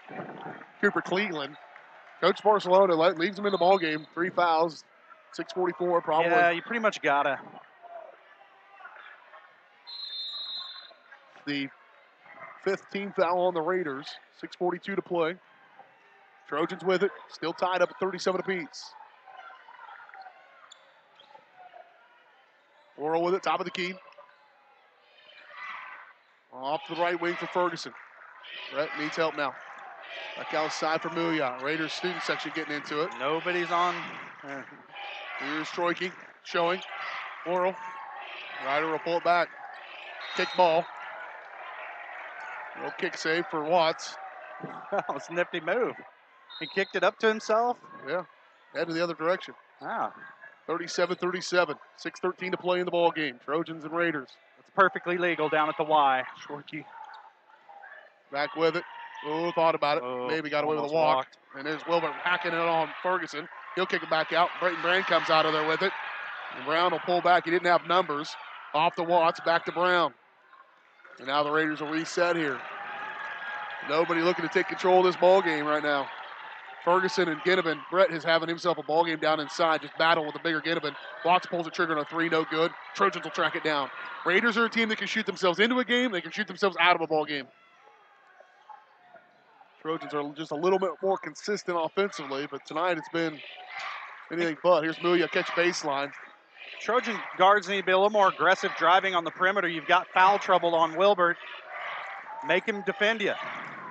Hayden Pyle has had himself a ball game against Caleb Muya on the defensive end. Here's Troike slashing, scoop off, Ryder whirl, looks at a 3, on the way, high arcing, shot no good. And a foul. That's Brayton Brown, that's his 4th. Team foul number 6.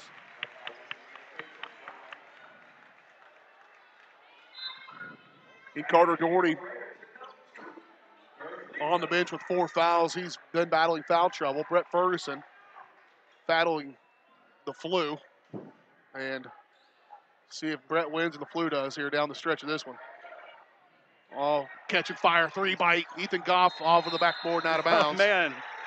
Whew, Ethan made somebody score a bucket. Ethan made his first 3 of the ball game and been pretty quiet since then. He's got 5 points Trojans here. you talked about the Raiders shooting themselves out of a ball game. Trojans are settling for threes. Good things happen when they drive to the bucket. Good things have happened all night when they've driven to the bucket. Under 5 to play in the ball game, 37-37 Trojans and Raiders. Here's Ginnivan on the left wing. Over to Watts, swiftly to Cleveland. He'll match up, and a foul going to be called on Muya. Caleb just trying to recover. Caleb will pick up his second personal foul. You're the taller defender. You don't have to quite get into him as much out there on the outside. You can get a little cushion. Cleveland pulled the trigger on a 3. Knocked around. Pyle, go to save it. Troike up in front, Muya. He'll run with it. Caleb over the top, and a block going to be called against Brock Ginnivan. Oh, no technical there. Nope, not won't. Oh. Brock gets up a little frustrated. Brock got a technical foul last night in the ball game against Iola, but it was more for celebration purposes. And his teammates come over and grab him pretty quickly, pretty smartly to do that. It's his third. And again, it may have been just he was too far into the basket. We'll see if that was the case when we go back and watch it. But yeah. Muya steps to the free throw line and knocks it down. Emotions run high here in these championship games, but you got to keep them under control. You can't come off the floor gesturing like that at the official. You're real lucky you didn't come away with a technical. First missed free throw of the ball game for Caleb Muya. But he breaks the ties. The Trojans have the lead, 38-37, 4:29 to play, nearly halfway through this fourth quarter before we saw somebody score. Skip past Watts. He looked at it, didn't take it. Back to Wilbert, top of the key. To Ginnivan. Back to Watts. Here's Wilbert facing on Whirl. Ginnivan to Watts, 4:07 to play in the ball game. 37-38 Trojans. Up by 1. Wilbert to pull the trigger on a 3. No good. Knocked around, pulled out by Cleveland. Ginnivan will step back. Ginnivan side, knocked around. Ethan Goff comes away with it for the Trojans. Trojans get a stop. Ginnivan a foul. It's his fourth.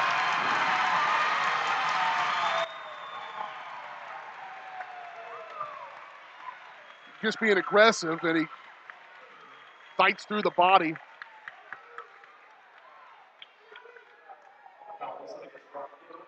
Fights through the body of the defender, and Ethan Goff is the foul. Ethan's the best free throw shooter, and he's going to go to the free throw line to shoot 1 and 1. So Ginnivan with 4, Peyton Brown with 4. That's 2 starters. Oh. With 4 fouls apiece. We still got 3:52 to play in this ball game, and Ethan with a chance to make it a 3-point contest here from the charity stripe.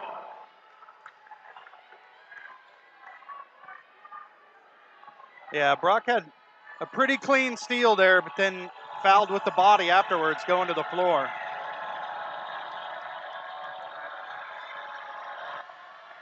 Here comes the first one from Ethan. Missed it. Rare miss from him. You just got to pick your battles sometimes, especially when you're playing with foul trouble. Coach Barcelona will take a timeout. It'll be a full. We'll take it. 38-37. Trojans lead by 1 with 3:48 to play in the ball game. We're back in 1. You're watching Trojan basketball on Girard Sports Live. G&W Foods is the one-stop shop for everything you need to feed the family. With a great selection of quality, fresh, and delicious foods, you're sure to find something to satisfy every appetite. With friendly and knowledgeable staff, the folks at G&W Foods can help you find what you need so you can get in, get out, and on your way with your day. Plus, don't forget G&W Foods for the great daily lunch specials. Open 7 days a week. Check out their weekly Facebook-only specials. The G&W Foods family super wishes the Girard Trojans the best of luck. This is Girard Sports Live.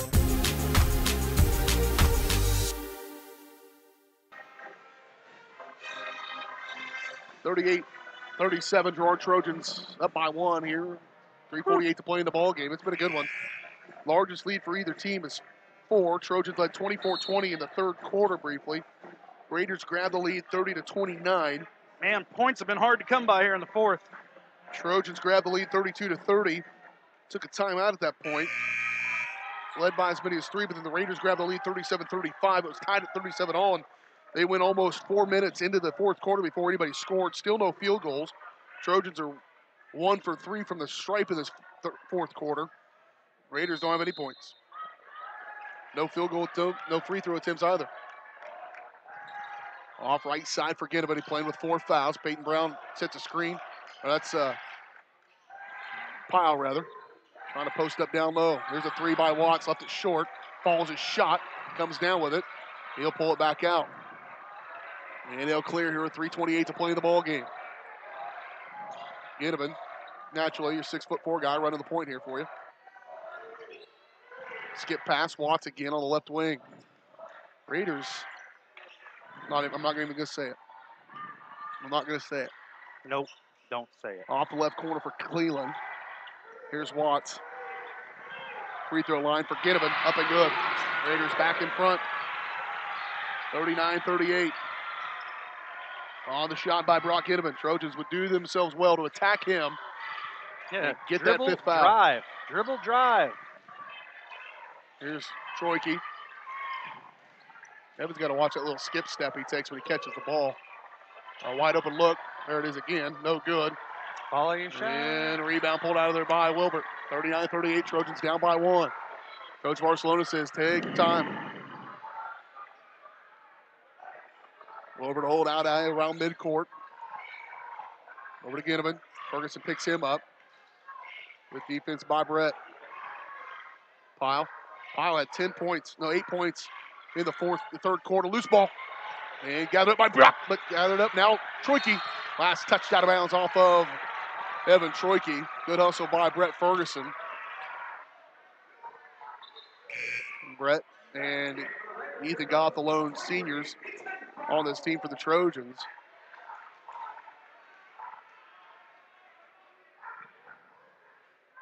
And they're on the floor.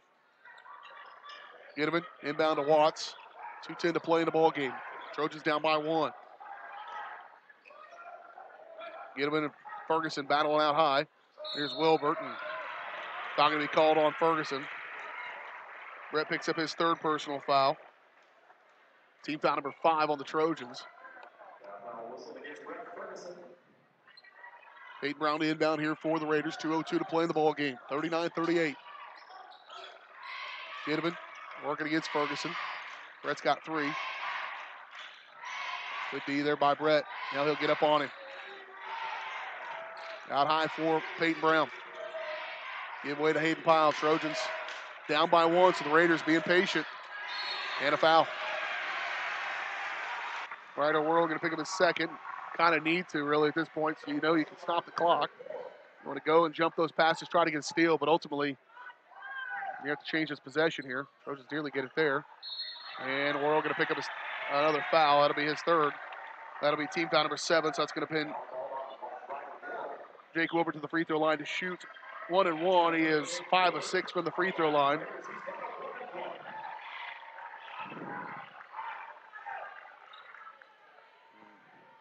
(39-38) with Wilbert at the free throw line over the minute 42. Here's the front side of the 1-and-1. Makes it.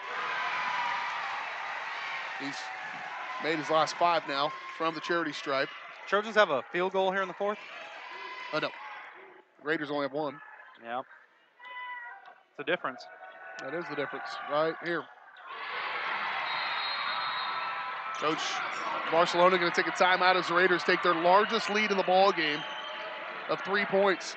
They have not led by 3 at all in this ball game. They've led by 2 a couple times. Right now they lead by 3. Timeout on the floor, 41-38. We're back in 30 seconds. You're watching Trojan basketball on Girard Sports Live.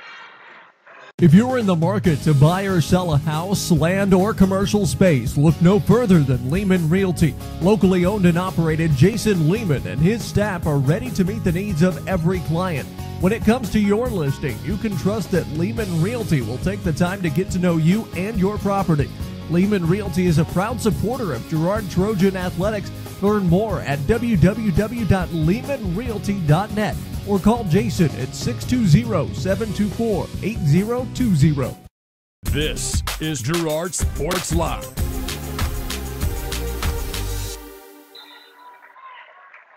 It's a pretty big possession right here for the Girard Trojans. Minute 38 to play, down by 3. Couple screens come for Troike. Here's Ethan Goff, they draw up a play to get him with the basketball. Kick back out for Troike. Now he'll drive. Stop, over to Whirl. Ryder, kick, Troike. Somebody's going to have to take it. They'll have to take a three. Let's get to the rim. There's the 5th foul on Ginnivan, and it's going to send Ethan Goff to the free throw line to shoot two. That's a big take by Ethan. Yeah. To get him off the floor. That clears some things out in the paint. He's a senior. His dad's the PA announcer and tells him has to say that to going out of the ball game, but they're still up by 3. Now he kind of tells his teammates. A lot of seniors on this Raider team. Cooper Cleveland checks in the ball game. He's not one of them. A couple of big free throws here from Ethan Goff. He's usually, again, very good from the charity stripe. 78% on the season. 0 for 1 here tonight. Good one. Big shot there. I'm telling you what, him being on the bench right now makes some things a lot easier down to the paint here in final minute 18. He was also handling the ball a lot for him. Yep. The second one by Goff, left it short. Rebound pulled out there by Pyle. 41-39, 2-point ball game here with a minute 11 to play. Wilbert. Cleveland off the right side. Outside for Wilbert. Minute 5. Whirl gets up on Wilbert and fouls him, and Ryder's going to pick up his 4th foul. So far this season, Ryder's had that job of being the man up on the main ball carrier or the main athlete for the team. And I would say up until tonight, he's had the advantage. But tonight, the better athlete's holding the ball there, and Jake Wilbert, and it's just been hard for Ryder to keep him in front of him. Missed it, though. All right, big here we miss go. There. Big possession here for the Trojans. Up in front, charge.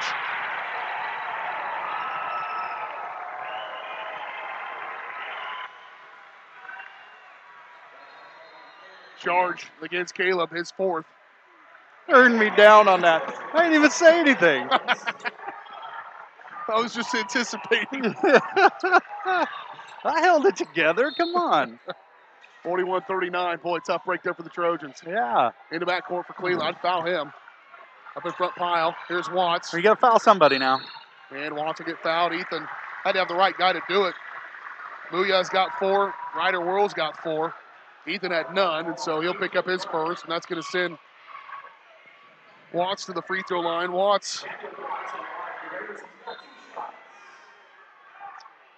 has not taken an attempt tonight. The senior. It's a 1-and-1 as well.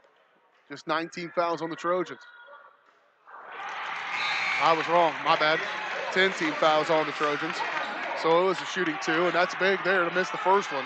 World checks back in as they go offense-defense. I'd almost think about having Dylan Collins in the ball game right now. He misses this one. Yep, he doesn't. Makes it a three-point ball game. 42-39. Trojans need a 3. 45 seconds to play. And a timeout going to be taken by Coach Westcott. He wants to talk about the final 40. When I wake up in the morning, love, the sunlight hurts. If you're in the market to buy or sell a house, land, or commercial space, look no further than Lehman Realty. Locally owned and operated, Jason Lehman and his staff are ready to meet the needs of every client. When it comes to your listing, you can trust that Lehman Realty will take the time to get to know you and your property. Lehman Realty is a proud supporter of Girard Trojan Athletics. Learn more at www.lehmanrealty.net or call Jason at 620-724-8020.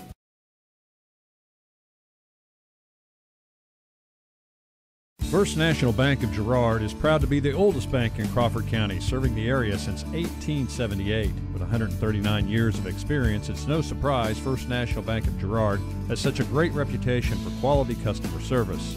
First National Bank of Girard is committed to providing the best quality products and services, including online banking and bill pay, loans, CDs, and more. Use the convenient drive-up window or come on in and... This is Girard Sports Live.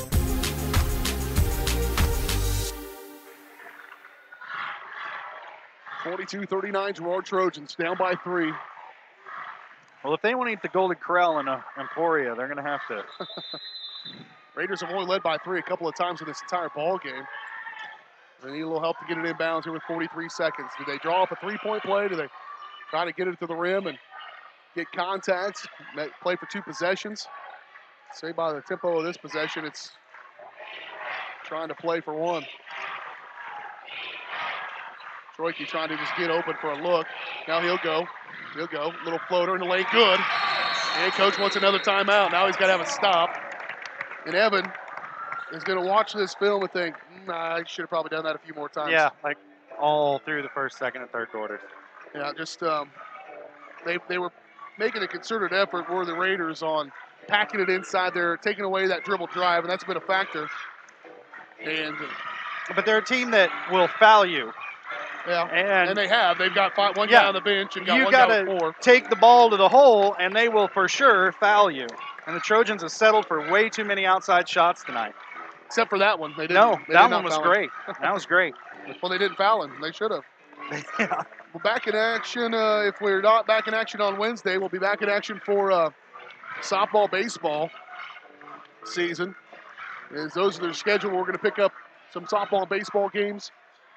I don't remember what I said. 5 softball and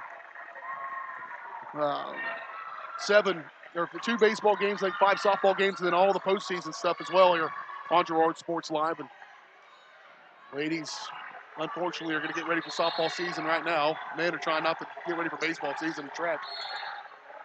We're going to foul Wilbert. Will Troiki, he surprisingly has fouls to give. Sometimes Evan finds himself in foul trouble, not tonight. Here's 2. Got a little foul trouble early, and I think that might have affected him here tonight. Put him on the bench for a good portion of the first or second quarter, but biggest one's Carter Doherty been out of the ball game. Yep. 4 fouls. I've missed him a little bit. Wilbert at the free throw line needs to make a couple free throws for the Raiders, and he makes the first one. The second one's the big one, though. Trojans got to know what you want to do here. If they make it, you got to have a 3. If they miss it, got to get the all rebound. He needs a 2. You got to get the rebound first. Wilbert knocks down the first one. Again, he's only missed 2 tonight. Here's the second. Missed it. Oh, made it. Caught the front iron. Big one. Thought he missed it. Caught the front iron and just pulled over. 18 seconds. Here's Troiki. He'll go to the rim. Try for 2. He gets the bucket. Can't get it to go. That would have been an and 1. Just missed it. Got a little funky roll on it, but Evan will go back to the free throw line. That's the 4th foul on Wilbert. Fouls could be in trouble. Trojans get this to overtime. Troiki knocks down the first one. This is Evan's second free throw attempt of the night. He had an and 1 in the third quarter. Big third quarter from him. He had 2 threes as well. 9 in the third. He had 11. And then now 3 here in the fourth. He's got 14 points in the night, does Evan. Chance to pull the Trojans back to within 1. Missed it. Rebound, Muya. Caleb will go up. Step through with the right hand. No good. He missed it. Hustled it. He hustled it. He had one more dribble left in him to get to the rim, darn it. If he'd have that one to go again, he would certainly step back through there. He just one more dribble. I think it cleared out more than he thought it was going to. I thought contact was coming. He did, so did I, and just left it a little short. 9.9 seconds to play now. Here is Peyton Brown will go to the free throw line. He hasn't shot at a free throw attempt tonight as well. That couldn't have worked out any better for the Trojans, frankly. To get the ball in there. Here's Brown. First one, bank off the back iron. Still plenty of time with 9.9. I have no idea about the timeout situation. We're all going to check back in. Dylan Collins comes in as well. If I'm coach, I'd draw something up maybe for Dylan Collins. They're going to fall away from him. I don't know if they'll cover him, and he's a kid who can make that shot, especially here with 9 seconds. 8, Muya. 45-42. Caleb to the rim. It doesn't matter. What is he doing? Well, it doesn't matter. You got to get 3, and a dunk is only going to give you 2. I think he was hoping for some contact, and they just laid off of him. It's probably the right move on Frontenac's part. And Evan comes over and gives him a pat. There's a couple of layers of armor that just got put on Caleb Muya as he continues to develop into one of the phenomenal players in Southeast Kansas. And just a tough break for him. A couple of times he had 2 good chances. One was a putback that would have tied it on a missed free throw by Evan just a moment ago, and then that one. But again, going for 2 when you needed 3, and now Wilbert's at the free throw line to pretty much ice this one. That does it. Well, rough night for the Trojans. Raiders will go into the 4A Division II state tournament as well as the number. I figured that up earlier today as well. I'm pretty sure they are almost guaranteed to be the 8th seed. I'm not sure if Emporia knows what it's in for. Unless there was an upset between the number 1 team in the state, Holcomb, and Larned, the Raiders will likely be the 8th seed in that tournament. So both teams will be in the 8th seed. And if I'm a team, they have no idea what they're in for with this Raider team, because they are this group of kids is the kind of kids that can go to a state tournament and upset a number 1 seed. Yep, make some noise. Now Holcomb has had so much success here of late; they know how to win ball games. They're the defending 4A Division II state champions, and they've won some ball games as Holcomb. If they are indeed the number 1 seed, the Raiders are assured to be the number 8 seed. Coach still drawing stuff up, and that's the way you got to do it. Stranger things have happened. Mike was telling me about a game in college basketball where it was 0.9 on the clock. Team was down by 4 and won it. That was this year, wasn't it? This weekend. Yeah, Louisville. Yeah. Lost. So I chalk that up to the basketball gods. They go and get one every once in a while, don't they? Have a little wrath on Louisville.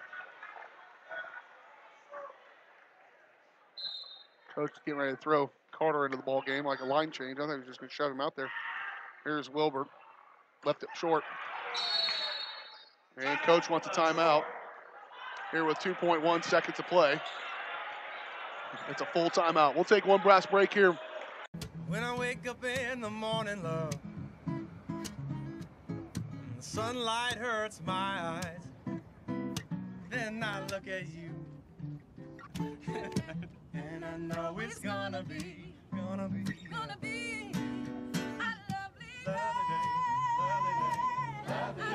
day. Crocan Telephone Cooperative has been serving Girard in southeast Kansas for 65 years. In 1952, we helped our members connect with each other using telephone lines. Today, we connect our members with the entire world using fiber optics. While the technology has changed, our commitment to deliver it to our members has not. Check us out on the web at ckt.net. This is Girard Sports Live.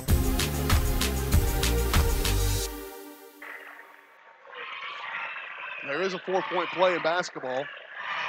You get fouled on a 3-point bucket that goes in. You go to the free throw line for an and 1. So you're saying there's a chance. Ferguson going to throw it deep. He'll catch. Booyah will catch it. He'll shoot that 3, but they don't fall off of it. He makes it. It'll make this a 1-point game in the record books. Oh, they do count it. Yeah, it's counted as a 3. Counted as a 2. No, he's going to say it counted as a 3. Nope. It should have been a 2. Should have been a 3 probably. Instead, it doesn't matter. It's going to be 2 short, 46-44.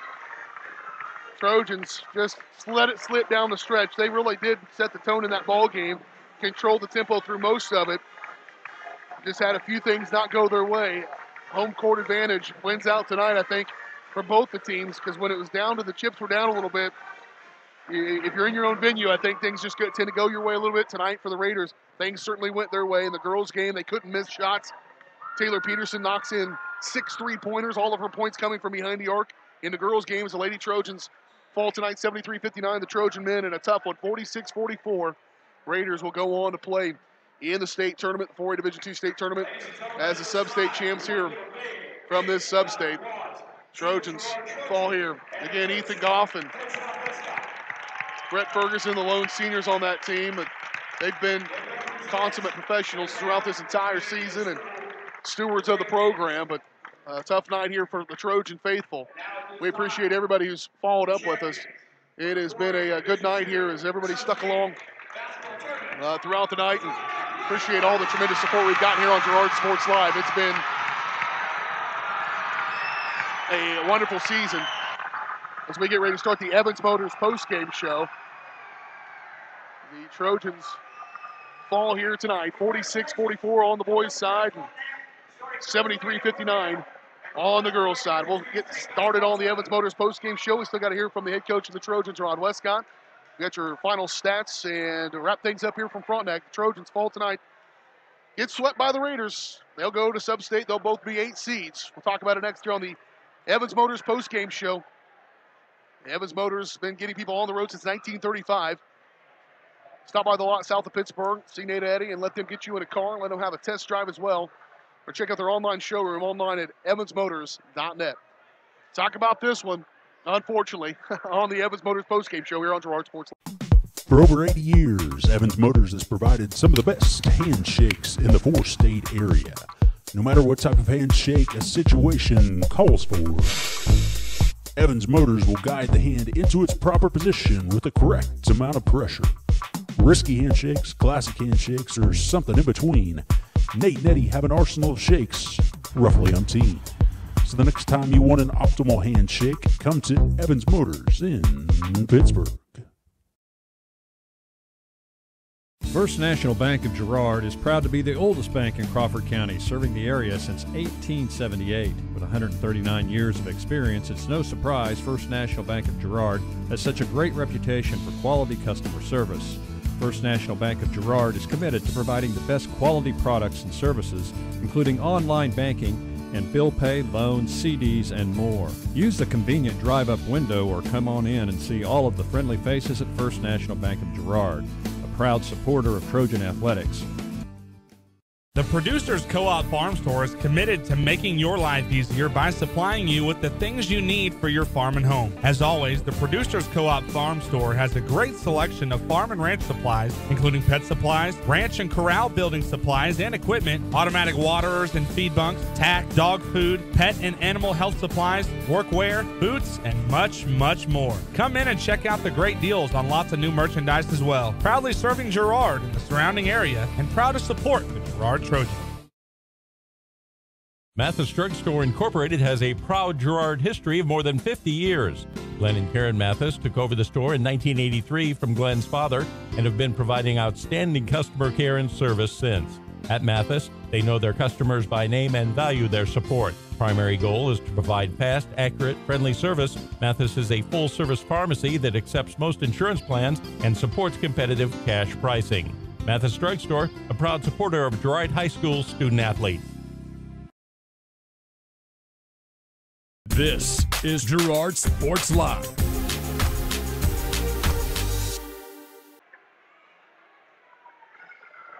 Back here in the Evans Motors postgame show, the Girard Trojans fall here tonight on the boys' side, 46-44. The Lady Trojans fell earlier tonight, 73-59, so the Raiders get the sweep of the Trojans. Here to rematch. Earlier this season, it was the other way around, and I guarantee you the Trojans would trade that result. Yeah. They would rather have a regular season sweep and a sub-state championship sweep going their way, but unfortunately not the case tonight, as the Trojans will fall short of a chance to go back to Emporia. Raiders, again, will go in as the number 8 seed in that tournament there in Emporia. I believe the boys will play Holcomb, and the girls will likely play in that one. Baldwin or Clay Center. Both those teams are 20-1 going into their game tonight, so they'll just flip a coin for who gets that most likely if they win. Trojans fall here in this one. Again, final score on the boys' side, 46-44. Let's take a look at your final stats brought to you by Westridge Assisted Living, allowing seniors to remain active and enjoying their daily lives in a worry-free, stress-free environment. Stop by and see them just west of Girard to find out how they can help your loved ones. Westridge Assisted Living, our final stats sponsor all season long. First up for the Raiders, 15 points from Hayden Pyle. None in the fourth quarter. Trojans did a good job on him, but that allowed some other guys to get going. Only one field goal for the Raiders. How about being a tie ball game? You get one field goal and you win the game. Yeah, well. And that was Brock Ginneman's last bucket. He was the only guy who had a field goal. He fouled out in the fourth quarter as well, but ended up being in there enough to make the difference. As he gets 15 points, Hayden Pyle, 14 from Jake Wilbert, 9 points from Brock Ginneman. 4 points from Daniel Watts and 3 from Peyton Brown. I will say this. I think the Trojans play that team 10 times, they win 7. Yep, well, tonight wasn't one of them. Tonight was not one of them. As the Trojans fall again here, 46-44. For the Trojans, only one guy in double figures. That's Evan Troike. When he leads you in scoring, and that's not his forte. He can do it, but not his forte always to lead you in scoring. Then you know you're going to have a problem. Caleb Muya finished the game. He had 2 shots there down the stretch. He had 1 field goal in the entire ball game. Yep. Went 7 of 8 from the free throw line, which is huge. But that's again, I said it build up some armor. That'll be something to motivate that dude this summer. Hopefully. And I don't have any doubt about that. 6 points from Ethan Goff, 6 points from Ryder Whirl, and 5 points from Brett Ferguson, 2 points from Carter Doherty. Trojans went 11 of 19 from the free throw line. Raiders went 15 of 21, so not really a hot shooting night from the stripe from either team, but finished up 46-44. Trojans fall here. Again, we're going to do a little bit of softball, baseball. Check out that schedule here as we'll get going on. We'll take a little break here, Josh. A little less than a month. Whew.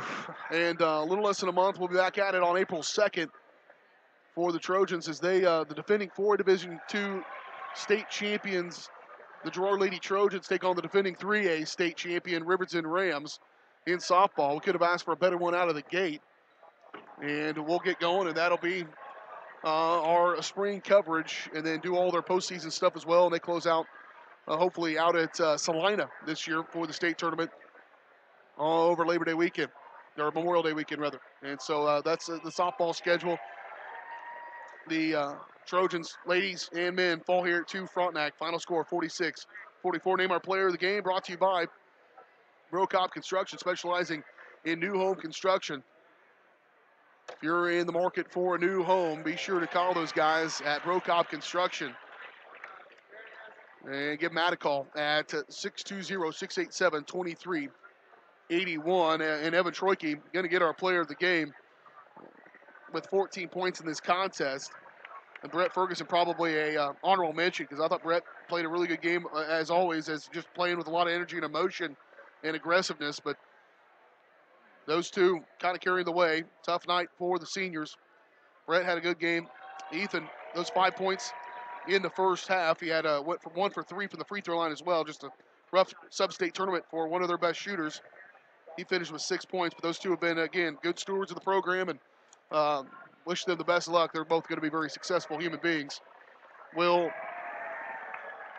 Brett Ferguson and Ethan Goff. We're going to step away, take another quick break, come back, and we will talk to the head coach of the Girard Trojans, Rod Westcott. Hopefully he'll join us out here, and then we'll wrap up our coverage here of basketball on Girard Sports Live. We're back in 2. You're watching Trojan basketball on Girard Sports Live. For over 80 years, Evans Motors has provided some of the best handshakes in the 4-state area. No matter what type of handshake a situation calls for, Evans Motors will guide the hand into its proper position with the correct amount of pressure. Risky handshakes, classic handshakes, or something in between, Nate and Eddie have an arsenal of shakes, roughly umpteen. So the next time you want an optimal handshake, come to Evans Motors in Pittsburgh.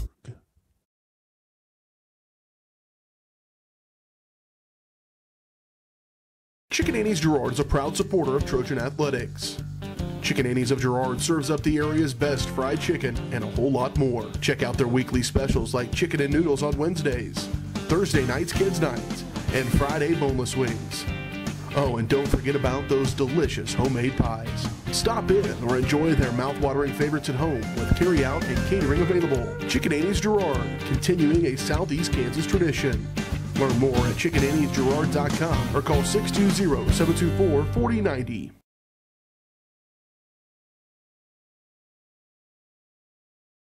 Ag Choice of Hepler is a proud supporter of Girard Trojan Athletics. Of course, Ag Choice has all the products you need to keep your crops growing, like fertilizer, crop protection products, and seed. But Ag Choice is also the first stop for keeping your livestock operation going, with a great selection of farm supplies, equipment, and quality feeds. To find solutions to all of your agricultural needs, contact Joe Murphy of Ag Choice of Hepler at 620-368-4347. Ag Choice of Hepler is a proud supporter of the Girard Trojans. This is Girard Sports Live.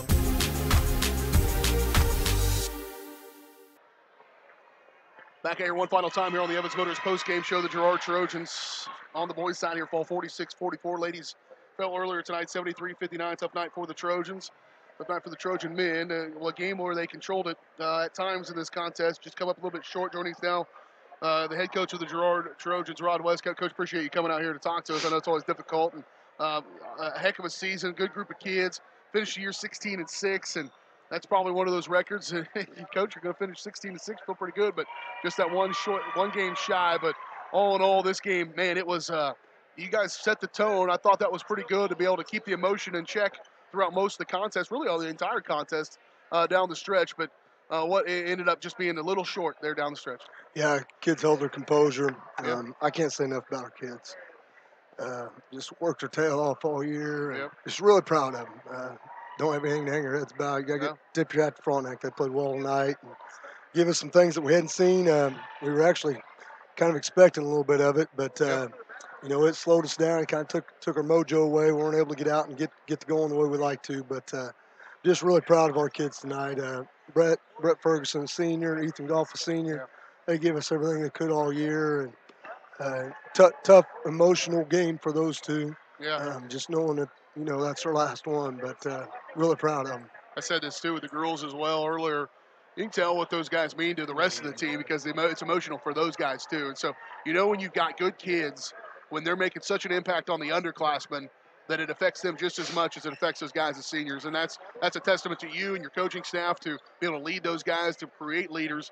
But it's a testament to those young men, as I said. They don't have any worries about what they're going to achieve as young men out into the world. But this is going to be a tough one for them to swallow. But all in all, as you kind of look back at this season, you know what you got. You got to mold that clay throughout the year. And it seemed like this group of kids was easy to mold. Great kids. Yeah. Great kids. Fun to coach, fun to be around. And, you know, we had two seniors that we're really going to miss. We're really going to miss those two. That's where my thoughts are right now with them. For sure. But, you know, we'll regroup and, you know, come back next year and hopefully be even better. Yeah, we have plenty of time to talk about how to parlay this into next year. We'll get that when the time comes. But appreciate your time as always, Coach. Appreciate you taking the time. And I'll extend the same offer I extended to Brad. If you want me to call you at 7:30 in the morning on Tuesdays and Fridays, I'm open to do that just to get you through here for a month or so. I will miss our talks next week. I will. I'll walk you into Speedy's as you get there to get your drink. BJ, I appreciate everything this year. All the sponsors, you guys have been great. I know that this is a great thing you guys do for the community, and I know it's very, very appreciated. So I appreciate all that you guys do. All right, Coach. Thanks a lot. All right, thank you.